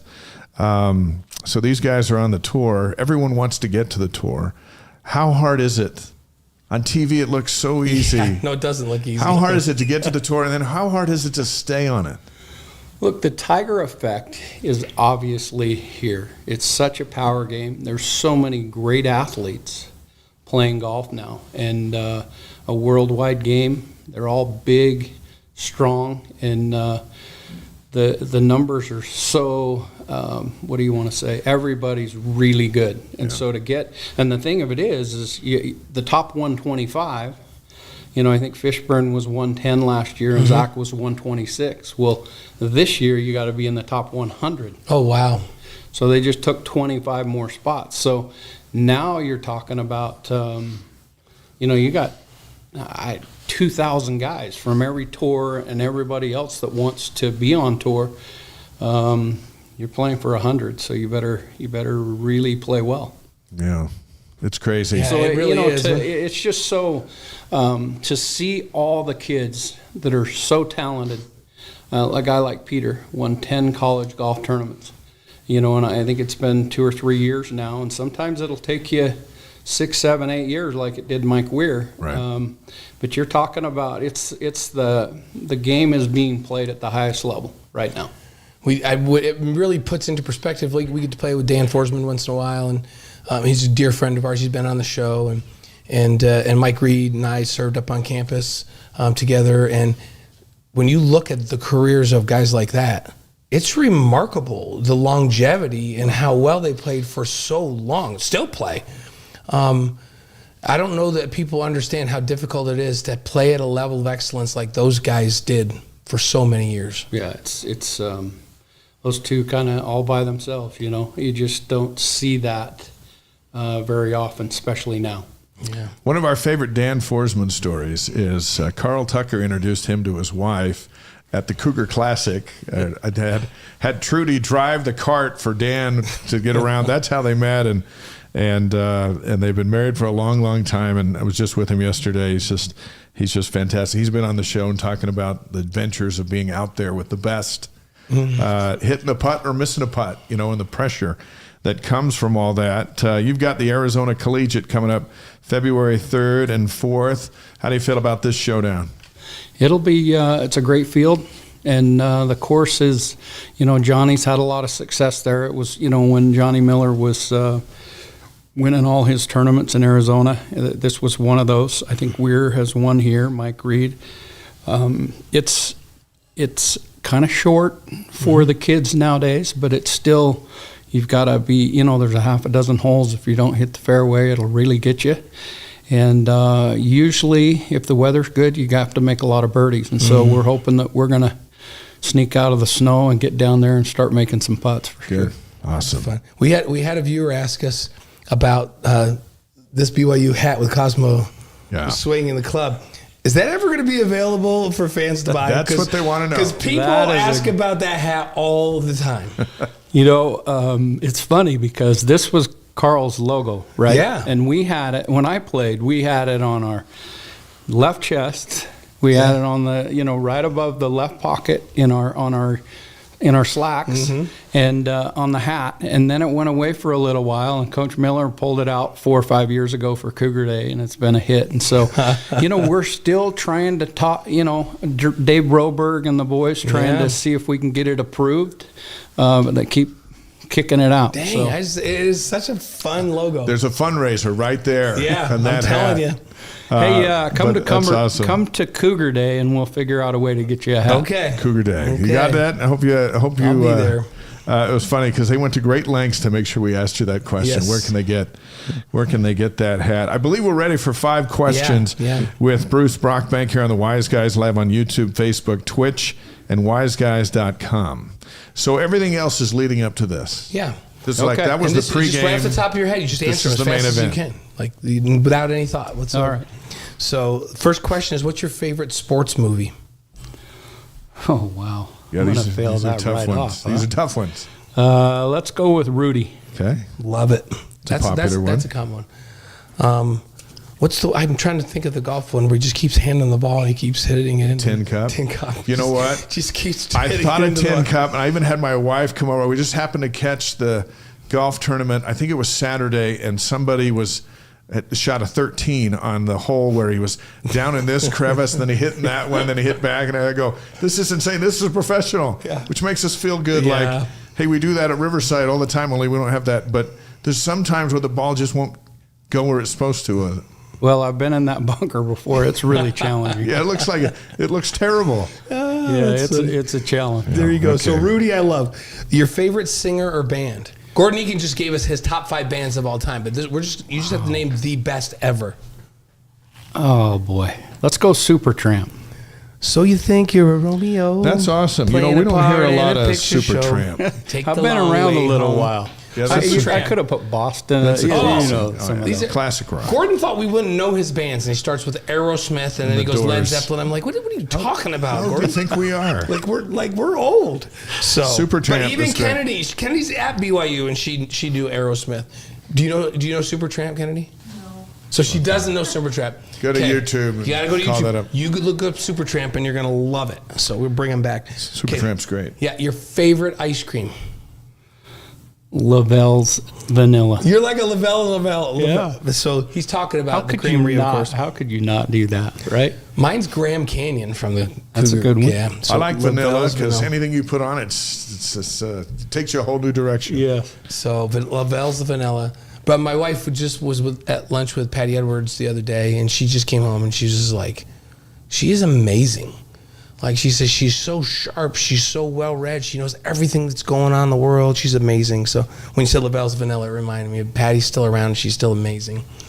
So your favorite golf course in the world? Oh, wow.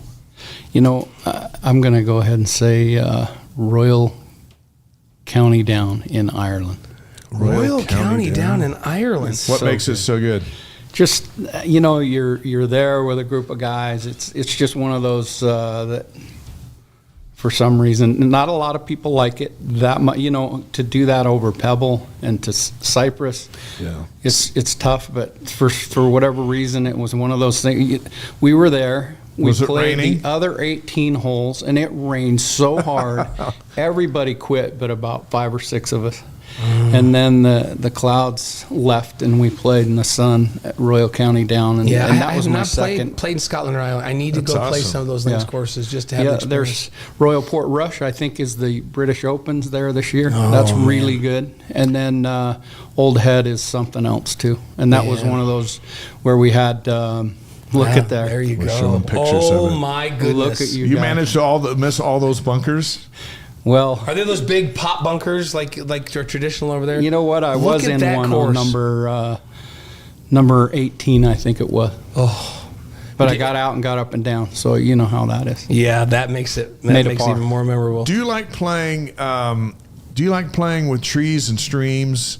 Say like at Augusta, or do you like the European stuff of just flat, like along with the bunkers? ocean, like the link style type? I would love to play Augusta. Yeah. But that would be a highlight. But anywhere you go, the Pebble Beach, is pretty hard to beat that Cypress too. Point. John Geertsen took me to play there one time. I just was amazed at watching all the beautiful people out there. I don't know how you play golf. And that is an unbelievably scenic golf. Like some of the holes on that course are amazing. Pebble, I've played with John, and Poppy and Spyglass, all those over there, they're magnificent. Yes. All right, so Ireland's number 1. Okay. Ireland it is. Okay. This is maybe the most important question. Favorite lesson that golf has taught you over your lifetime? Favorite lesson? Golf is a lot like life. You know, you got to be able to control your emotions and your mind, and if you can do that, you got a chance. Yeah, and there's so much there, but we'll throw that one. Make it short and quick. John, by the way, was on the show a while back. He wrote a book about golf. It wasn't about how to play golf. It was all the life lessons that he learned. He's been taught from golf. Whether it's one if you want to avoid trouble in life and in golf, just stay in the fairway. It's like don't overswing it to try to be a hero, because then it's in the rough and then it just gets worse. The lesson I never learn is like, so say I hit it over into the trees and I'm playing with Dave, and then he'll come over and go, "What are you looking at?" I'm like, I'm looking right here. There's a window right there. I'm going to advance the ball. I'm going to get it on the green from here. And he's like, "You're going to hit it to that 3-foot window right there, and you're going to get it on the green." I go, "Yes, I am." And he's like he's Tiger. You don't believe Blaine?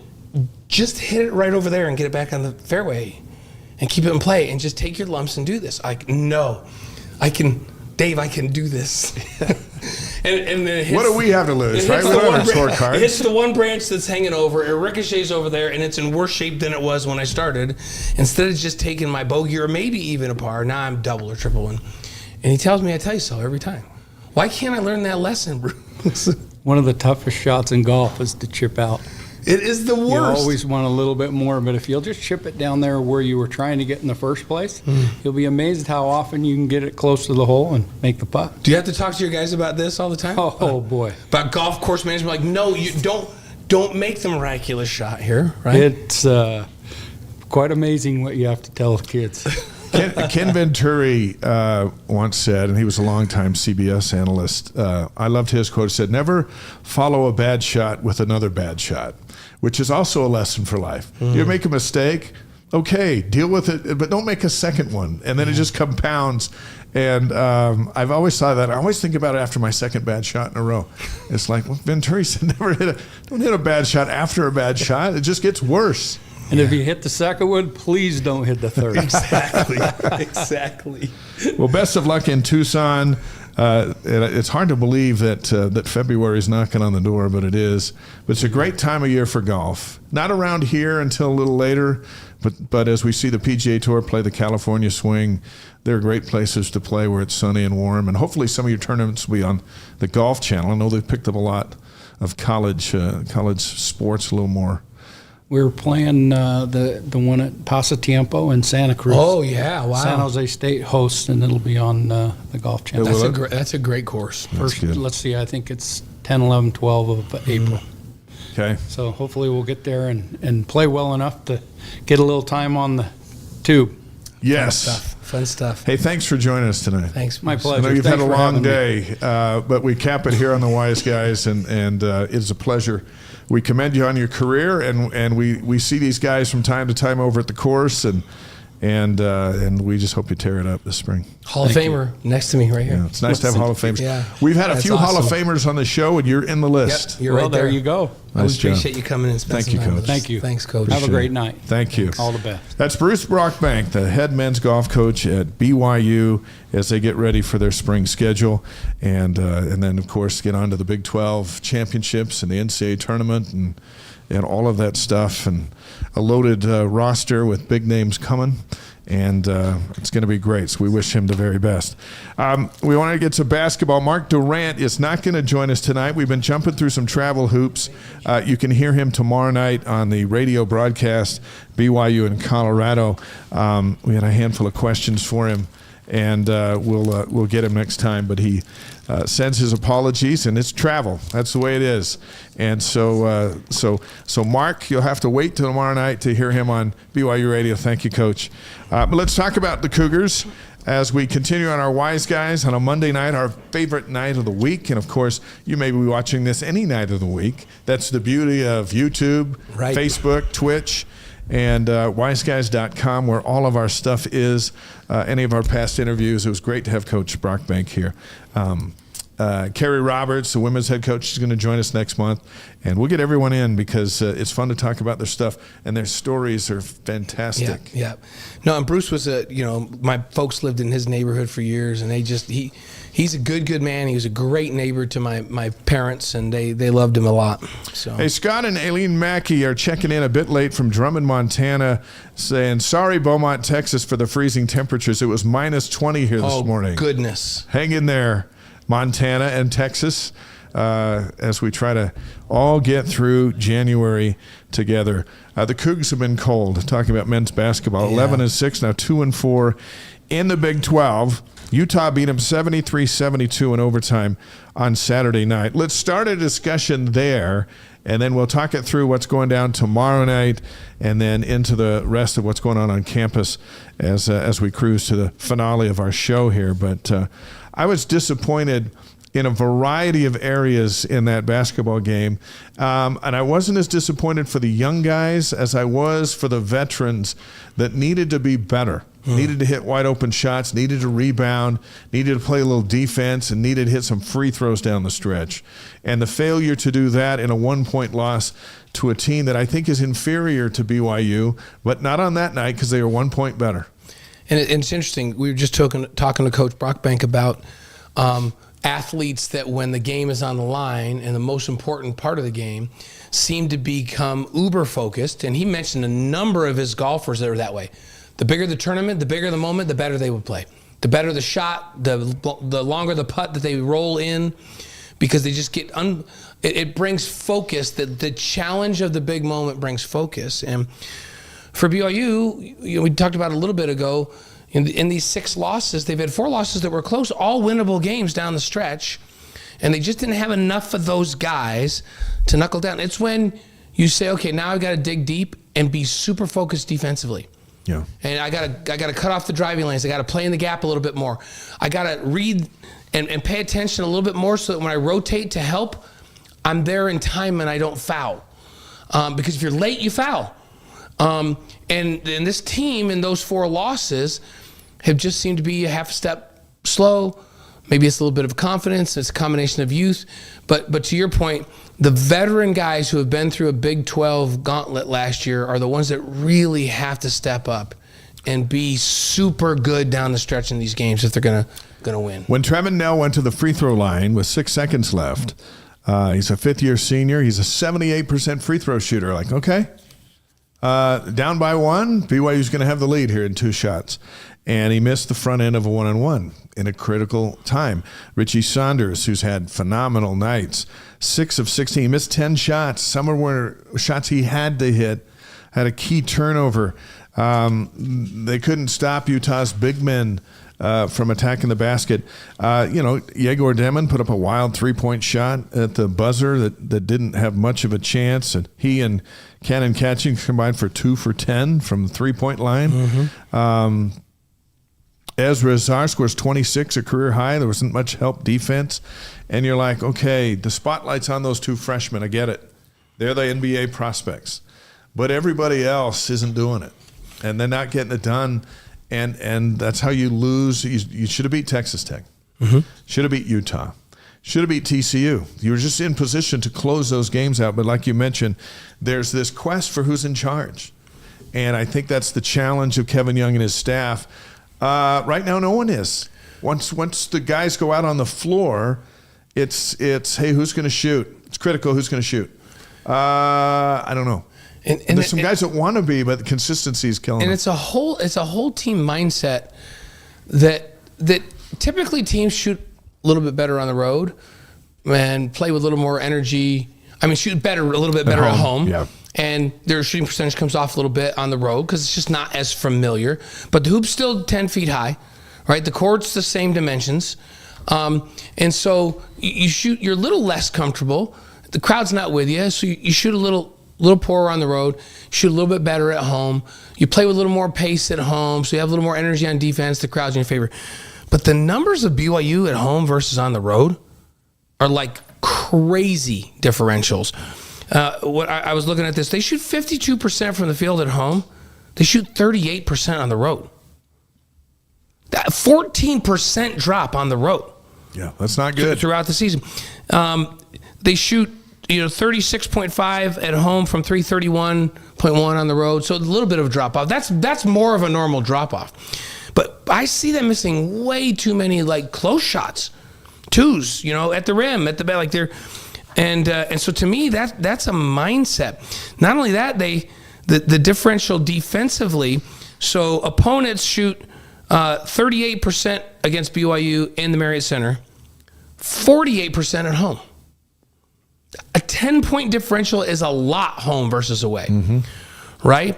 And then this is the one that really baffles me. BYU holds teams to 33% from three at home and 41.7 when they're on the road against these teams. That's a little more than that's 7 percentage points different. So to me, a lot of that is mental. Like you have got to figure out how to go out on the road and play with the same confidence and comfort level that you play with at home. I get it. It's not quite as familiar. The rims aren't, exactly the same. The soft spots on the floor aren't exactly the same. But there can't be that dramatic a difference between when you're at home and when you're on the road. That's why tomorrow night's game at Colorado is a toss-up. And Colorado hasn't won a game in the Big 12.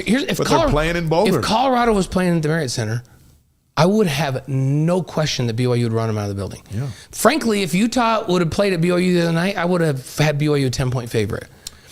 That rematch is March 8th. Yeah, and we'll see how BYU goes and how Utah goes between now and then. I would expect, if things stay exactly the same, BYU to win by 10 at home. And so, but tomorrow night, we're not sure. But they're on the road and they're at Colorado. It's like, what mindset are they going to come with? And so these seniors have to figure out, because these young players are getting a lot of playing time. Yegor Demon and Cannon's not getting quite as much as he was. But new players too, Mawat. Part of the issue is the same thing we had with BYU football, not last season, but 2 seasons ago. So on offense, you had 7 new starters. So for 7 guys on the offense with football, it was a new system. On defense, it was a new system to everybody. Yeah. And they went 5-7. And we kept going, what is going on? This last season, they came back with pretty much the same guys. Right. That was the same guys. But all 7 of those guys, they had a bunch of guys coming back on offense, including a quarterback who had played some the year before. All the receivers were back. All the offensive linemen were back. The running backs were back. And they were much better on offense. On defense, now everybody was in year 2 in that defense. And they were lights out. Yeah. They were lights out on defense. And so I look at this basketball team and I'm going, okay, there's a combination of, for a lot of the season, we've been starting 2 freshmen, right? We're starting a bunch of new guys, but for everybody, the offense and the defense is brand new. So I don't know if maybe they need to simplify things a little bit for them so that they can just stop thinking and just play, because they've got to get more comfortable on the road and they've got to play faster. They got to just go out and play and just react and play, especially on the defensive side. And to me, it almost feels like they're thinking a little bit too much. And when you're thinking, you don't step slow. You don't rotate quick, you foul. And then Utah goes to the free throw line for a bazillion free throws in that game. Yeah, I think you're right. It's just time. They need time in a world that doesn't give teams time. And here's the thing. They want them good right now. They're not that far off. I was talking about this earlier with Jeremy Spencer. If they were if they were 4 losses at this point, to me, they'd be right on schedule for where I think they should be, maybe even ahead. Even with 1 more, if they don't lose at home, and I would expect them to win Texas at Utah. So they're not that far off, and these games are close. So is it simplify what you're doing as much as you possibly can and let these really good athletes just go play? These seniors need to take a leadership role and help these youngins relax a little bit. They've got to play fast but not be in a hurry. We talk about that all the time when you and I broadcast games. I think Dave Rose used to tell us that all the time. Need these guys to play really, really fast but not be in a hurry. to not rush shots. It feels like Jaegor's rushing shots. Cannon certainly all year has been rushing shots. We're obviously on the road. We're rushing shots at the rim because we're not making shots at the rim. They need to relax. It needs to be simple to them, and they need to play fast. I think the frustration for fans is that what they're not seeing is them getting better, right? They're just kind of stuck in this mire of, rinse and repeat. And so, like, tomorrow night, if they can win on the road, there's some improvement. Yeah. They come home for Cincinnati, beat the Bearcats, there's some improvement, and then you get, momentum going. Kind of like they got going last year with a whole veteran coaching staff that had been coaching this system for same system for with years, a bunch of guys, right? As opposed to new staff, new guys. Yeah. And that's kind of what we got. And that leads us into our Cougar Board question of the week. If you're not familiar with Cougar Board, it's the largest online community of BYU fans. Thousands of posts every day. The question comes from Preppy, one of their insider subscribers. There I am. If you can't see it on the podcast, but I'm in the Jets shirt again. I've got to find a different shirt. And I was in a Fenway Park shirt, I think. Yeah, you were the Jets and I was the Red Sox. Yeah, well, that's back when we had a Jet. Now we don't. Yeah. Here's the question: how will Kevin Young balance developing NBA guys and playing time with being a winning program? Seems future NBA guys don't always translate to success in college. It's true. The superstars are superstars in college, but there's a lot of non-superstars going into the NBA. How will BYU balance this? This is 17 games into year one. And there'll be more NBA guys coming, including the projected number 1 pick next year. Yeah. So how do you balance that? Jaegor's still projected a top 10 pick. Yeah, even with number him 8, I think so. Even with him not knocking down shots. Because you still can watch that young man and go, oh my goodness, his court vision is unbelievable. So how do you balance these guys with development? They're already winning? balancing him fine. The problem is not that he's playing the young guys and that Jaegor's in a slump, but Cannon's playing a little bit less. If they have 1 or 2 of those a year and they have 3 to 4 veterans on the floor all the time, they're fine. But nobody's a veteran right now because it's a brand new offense and a brand new defense for every single guy on the team. That's the problem. Is not, now we've got NBA guys and we can't balance this thing. And they're not always going to have 2 like that either. Now next year we got 2 coming in because we got Xavier coming in, the 7-footer. And there's going to be some others. Yeah, right. So you have to have a core. And Kevin, when you and I were at lunch with him, told us this. He knows this. You have to have a core of veteran guys alongside those guys to teach them the ropes that know exactly what's supposed to be done, that can defend down the stretch, that are better down the stretch, to take those young guys by the hand, even if they're one and dones, and teach them how to play the game in college, how to prepare, how to play on the road, how to do all of that. Yeah. And so right now, this is brand new to everybody, including the veterans. And so I just hope they grow up as this season's going along, and they get better down the stretch. You want good things to happen. I want something really good to happen to Catchings so we can go, okay, yeah, all right, I can do this. Catchings to me, if they would say to Cannon, don't even worry about shooting threes right now. We know you're a great 3-point shooter, but don't even worry about it because you're rushing those. When you get the ball, just go attack the basket and just go dunk on people and get to the free throw line. And you know what? Go out and go get us 9 or 10 boards and defend like a crazy man. You would get drafted on that alone. Yeah. And they'll come work you out so you can shoot threes. So don't even worry about that. Don't even have the pressure of trying to make those all the time. And here's what I think is going to happen with Jaegor. I think a couple of threes are going to start to fall, a couple of jump shots. Then the light bulb's going to go on. And because that's how it goes with any slump, right? When you're actually a good shooter and you have good fundamentals, which he does, there'll be a game here in the next couple of games where all of a sudden it'll fall. Let's hope it's tomorrow. Yeah, I do hope it'd be great if that would be tomorrow. And think about how good he was the other night at home. Yeah, the second half he was really good. Yeah, it looked like that might have been a breakout. But then he struggled. He struggled at Utah. And Utah was all that stuff. They're very physical, and it was an interesting matchup. So the light bulb for those young guys is going to come on hopefully as the season progresses. But it's on the veterans. But the veterans are going to be true veterans next year.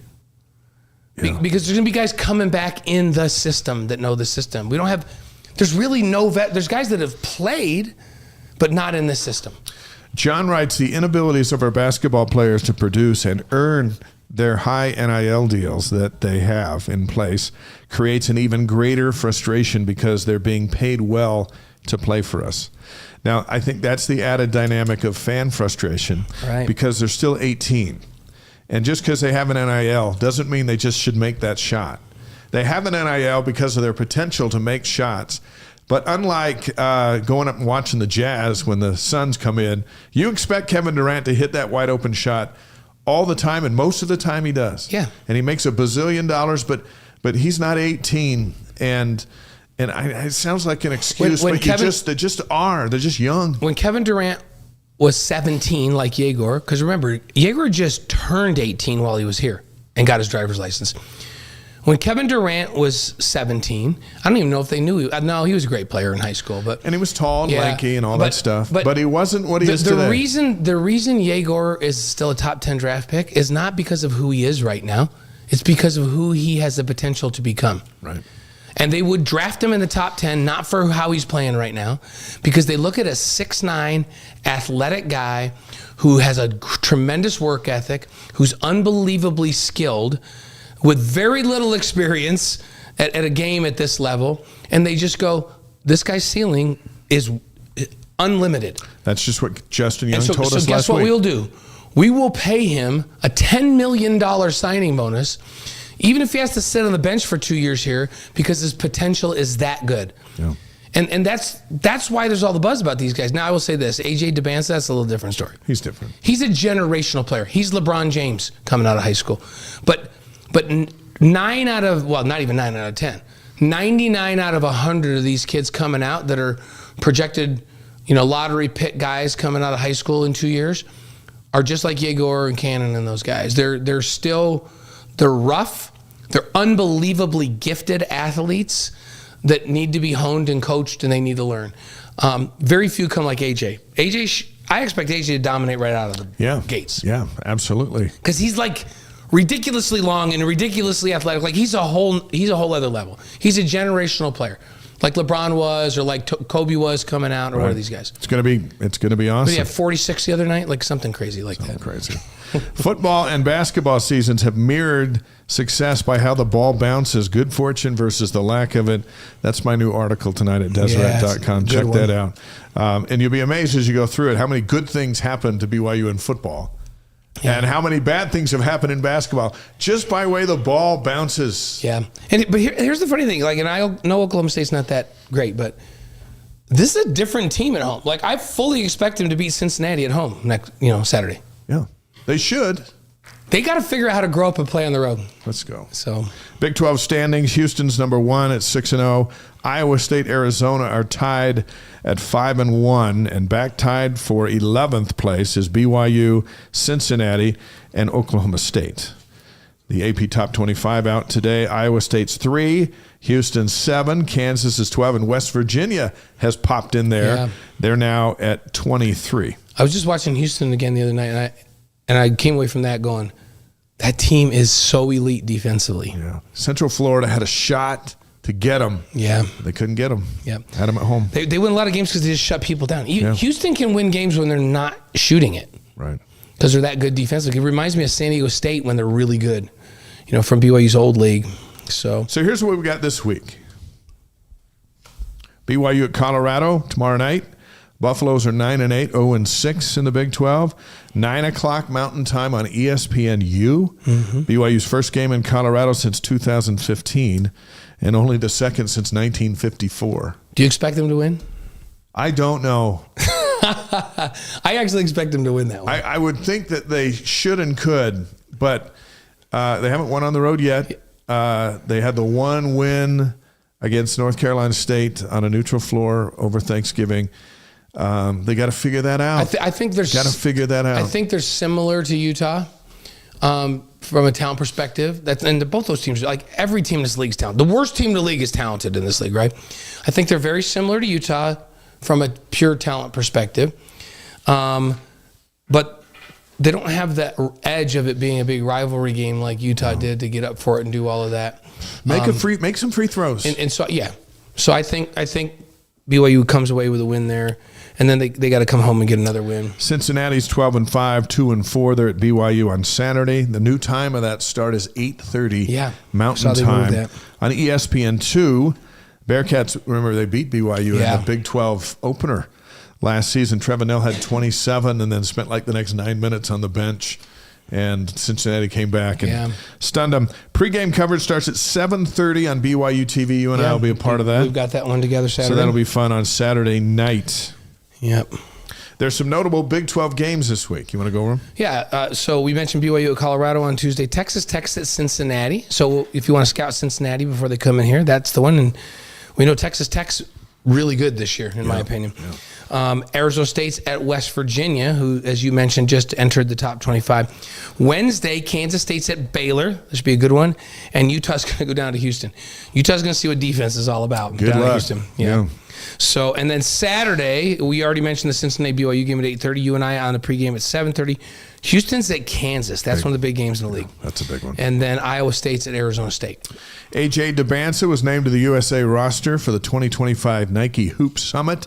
This is a game that matches the best 19 and under international players against the best 19 and under high school kids in the United States. That's April 12th in Portland, Oregon. It'll be on TV somewhere, and you can watch the future. Get ready. Women's hoops, there's 10-7, 1-5 now in the Big 12. Delaney Gibb earlier today was named the Big 12 Freshman of the Week for a fifth time. Yeah, 5 times. Are you kidding me? We're watching a freshman All-American in the making. Yes. She was fantastic, 22 points, fouled out with 3 minutes left at Texas Tech, down by 6, and the Red Raiders held on to beat the Cougars 70-65. Yeah, this week, BYU's at Iowa State. That's Wednesday at 5:30 Mountain on ESPN+. And then Utah's at BYU on Saturday. So the rivalry game for the women. Saturday at 2:30 Mountain Time. That one's on ESPNU and ESPN+. That's a winnable game for BYU, and it's an important one for Amber Whiting and her staff, that's for sure. Men's volleyball, they're 6-0 now, ranked number 5. They were 5 last week. They're still number 5.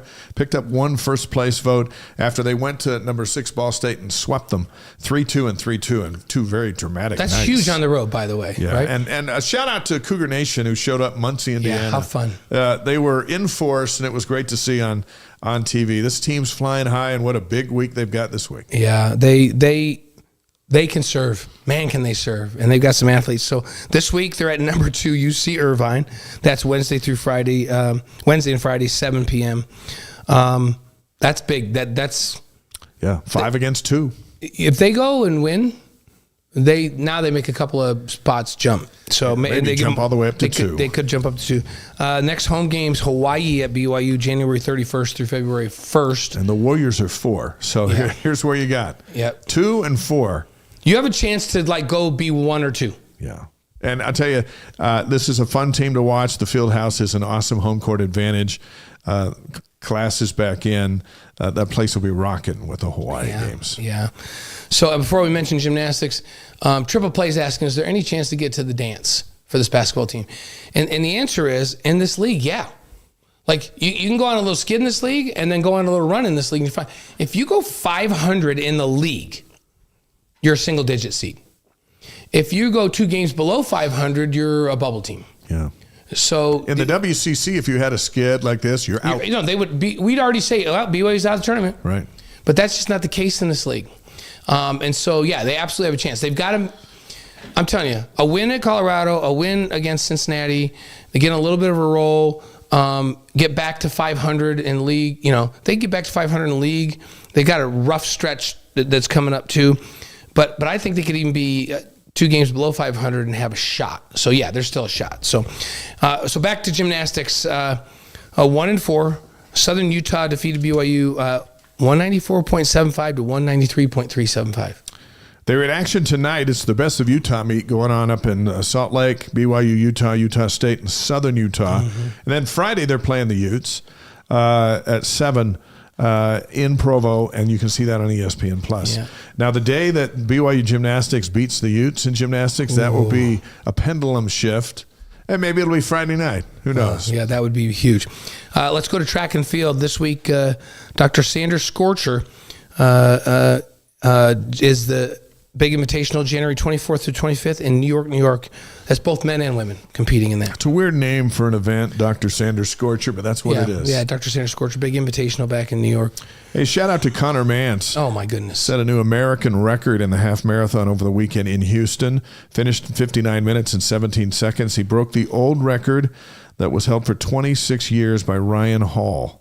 and I think he beat it by like 20-some seconds. I mean, he blew past it. Talking to Ed Eyestone, like he's like, yeah, he's got a chance to be, a Henry Marsh. Yeah, like an Olympic medalist. Yeah. So nice job, Connor. Connor just keeps getting better. Baseball season opener, BYU at Fresno State. That's February 14th. Valentine's Day, that's on BYU Radio, and you're calling it. Yeah, I'll be in Fresno. It's too bad that Steve Cleveland doesn't live in Fresno anymore. I could just stay at his house. You're not going to stay at that one hotel by the gas station on New Year's Eve like we did when we did a Fresno State basketball game and had a knock on the window. Was that San Jose? No, that was Fresno, wasn't it? Fresno? It felt like it was San Jose. I feel like we had a knock on a window for them to give us some muffins so we had something to eat because nobody was open. The only reason I think is because I believe it was San Jose State because it was a WCC game and Fresno was in the Mountain West and because it was on New Year's Day, right? And it was like New Year's Eve. And it was New Year's Eve. We got there late and we couldn't find any food. The guy let us in. He gave us a muffin and a cup of noodles. So let me tell you, that's living the dream. Yeah, you think this travel and calling stuff is glamorous? Knocking on the door of a gas station to get food on New Year's Eve. I think, did I fly in late or did you fly in late? You flew in late and I came and got you. You picked me up and then, because you picked me up at the San Jose airport. Man, you think you're right. It was. We're driving around. We don't know. Fortunately, that guy, the gas attendant, would let us in. He was a nice guy. Yeah. Those were the days. He was a good Samaritan. Yeah. So. And he's probably wondering, what are these two guys? Yep. What are these two Mormon missionary guys knocking on my door? What is going on? Midnight. All right, let's roll out of here on this day on January 20th. I believe we hit everything. It's been a fun show, as they all are, but this has been a good one. Softball and golf and football and basketball. That's how we do it. Let's start with 1937. On this day, January 20th, 1937, the first presidential inauguration is held on January 20th. It would previously have been March 4th. So it was a spring thing, and then they moved it to 1945. President Franklin D. Roosevelt is sworn in for his fourth consecutive term. Yeah, that's and then that was made illegal after that. So 4 terms of that. In 1968, on January 20th, Houston beat UCLA 71-69 to snap the Bruins' 47-game win streak. That went down tonight. 1980 on this day, the Steelers beat the Rams 31-19 in the Super Bowl. I remember watching that. Terry Bradshaw was the MVP. We're talking about how long the college football season is. We're just going to the division championship games this next week. And then there's a 2-week break in the Super Bowl. If they can find out how to get to football into March, they'll do it. Yeah. Also in 1980, President Carter announces the U.S. will boycott the Winter Olympics in Moscow after Russia invaded Afghanistan. The 1980 Olympics was when Krasimir Čosić won gold medal for Yugoslavia. I wonder if they would have won if the U.S. He was pretty amazing. Had gone. If the U.S. had gone, I wonder if. But they didn't go, and Krasimir won the gold. I remember back in those days, we weren't sending all our NBA guys. Yeah. It was a different time. 1982 on this night, Ozzy Osbourne allegedly bites off the head of a bat on the stage in Des Moines, Iowa. Why you say allegedly? Because that's how the history books say. Okay, well, allegedly. And we weren't there to see it. No. But we're pretty sure it happened on this day in 1982. Wow, I'm glad I wasn't there. And then his legend lived on. All of a sudden, it's like, hey, he's got a new album. Is that the guy that bit the head off a bat? What kind of guy does that? That was his seminal moment. Wouldn't you be proud? So 1985, the 49ers beat the Dolphins 38-16 in Super Bowl, and Joe Montana was the MVP. Remember that one? That was my senior year of high school. On this day in 1986, first U.S. federal holiday honoring Martin Luther King. And in 2006, High School Musical debuts on Disney Channel. It's the most successful TV movie in Disney Channel history. My family loved it. My younger brothers, they Zac Efron, right? Totally in on that. They could sing the songs and all that stuff. I missed that movement. Yeah, and it was good. Moved on. I like the songs. Yeah, there's some good songs. 2009 on this day, Barack Obama becomes the first African-American inaugurated as president of the United States. He was there at the inauguration today. So, along with President Bush. I don't know where his wife was. President Clinton, President Bush, President Obama, President Biden were all there. Everyone was there with their spouse, but the Obamas. Yeah, Michelle wasn't there. Yeah, I don't know. Maybe she hates. She just might. She might just not like President Trump that much. Yeah, to just go, I'm not going. So, hey, Melania Trump, I don't know, I had like a Jackie Onassis Kennedy or Jackie Kennedy stunning moment like that. Yeah, she looked amazing. And I was like, how does that hat stay on in the wind when they went out to? See the helicopter. If you want to know what the definition of being put together, like she looked amazing. So 2015 Hamilton premieres in New York City. That was a big one. Yeah, huge. 2000 wait, back to the inauguration. Yeah. Carrie Underwood. Are you kidding me? Right. She's a stone cold. Like that's, the music doesn't work. The conductor goes over to her and she goes, I'll just sing it live. And so she a cappella. And then turned it into a sing-along. And then she had everybody sing with her. And the choir in the background. So like, that was one of the best music moments I've ever seen. Yeah. Like that's a pro right there. Like I was a fan of her. I'm a huge fan of hers right now. And she killed it. She absolutely slayed it. Two-time Stadium of Fire performer. Yeah, unbelievable. And we talk about when the big moment comes and you got to be laser focused and pull out the best performance, or hit a free throw or kick a field goal. Hey, by the way, it's the inauguration. Millions and millions of people are watching, but the music's not working. Yeah. Don't worry. I got this. I'll sing it a cappella. You know what I felt bad for? I felt bad for the music tech back there going, why isn't this working? Yeah, why isn't this working? Let's Carrie Underwood. No, that was one of the all-time moments to me. She was incredible. I had to bring that up. On this day, 2025, Donald J. Trump inaugurated for the second time as President of the United States. And yes, as mentioned, Carrie performed. We're going to remember the inauguration for that. Yeah. Right? Unbelievable. Birthdays for January 20th. In 1732, Richard Henry Lee, he signed the Declaration of Independence. We like to give those guys a shout out. Yeah, absolutely. So 1930, Buzz Aldrin, the astronaut, second man to walk on the moon. 1996, Rich Gannon was born. 2002 NFL MVP. Yeah. 1970, Travis Brady, president of Brady Plus. Happy birthday. birthday, Travis. That's awesome. And 1989, Nick Foles, quarterback, MVP of the Super Bowl when the Eagles beat the Patriots in Minneapolis. Mm-hmm. He was great that day. Yeah. He even caught a touchdown pass. Yeah, he got a throwback. He was really good. January 20th, let's talk about deaths. 1993, Audrey Hepburn. 2013, Bob Engelman, member of the Letterman, a BYU grad. His grandson, Brett, played quarterback at BYU. We know the Engelmans. Bob Engelman died on this day in 2013. And then in 2022, I feel like since Gordon Eakin was on, we kind of have a rock band theme. Yeah. Meatloaf passed away in 2022. Yeah, the world hasn't been the same since we lost Meatloaf. 2022. Our Wise Guy's inspirational quote of the week is from Buzz Aldrin. Thank goodness it wasn't from Meatloaf. So we're going to go with Buzz Ozzy Aldrin. and the Bat. I left that out too. Yeah. So, we did not need a quote from Meatloaf or Ozzy Osbourne. So Buzz was born on this day in 1930, second man to walk on the moon. And he said, some things just can't be described, and stepping onto the moon was one of them. And that's where he stopped. Yep. Can't describe it, so he didn't. Special thanks to Gordon Eakin and Bruce Brockbank. We'll catch up with Mark Durant a little bit later down the road. He was trying to join us, but his flight to Colorado was a little late, and the moving parts just didn't come together. Next week, Will Farron. Wait, and Brenda says never call him that again. His Big Game Bill. Big Game Bill. Well, it's just for the record. Okay, so you guys know it's Will Farron, but we'll refer to him as Big Game Bill when he comes on. And Sam Vanderhorst. We got the kicker and the punter. They're going to be here in studio. We're going to talk about their season and what they are going to try to do. Spring football next month, and then they're back at it. That's going to be fun. Jimmer Fredette's going to join us as well, and baseball coach Trent Pratt. Yeah, that's a big awesome time show next week. Big time show. We got Big Game Bill, Sam, Jimmer, and Trent. Yeah. Doesn't get any better than that. And we don't have a national championship football game to compete. We're going to own the night. That's right. So, well, hopefully with this, we'll own the weekend. By the way, the game's miserable anyhow. Is it? What's the score? The bad guys are winning big. Buckeyes are? Yeah. Yeah, figured. Hey, here's where you can find us this week.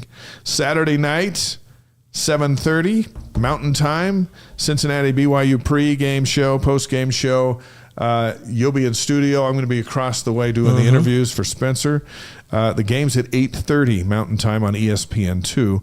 That is Saturday nights. I'm hosting Sports Nation on Thursday. You were on there today. Yeah, I was on there today. I'm in the Deseret News all week. So check that out. And we're just expanding our empire. Yep. Let's just keep going. Hey, we appreciate all of you joining us tonight. And, we also appreciate all of you that are downloading it and coming to it later and watching it during the week. We need all we can.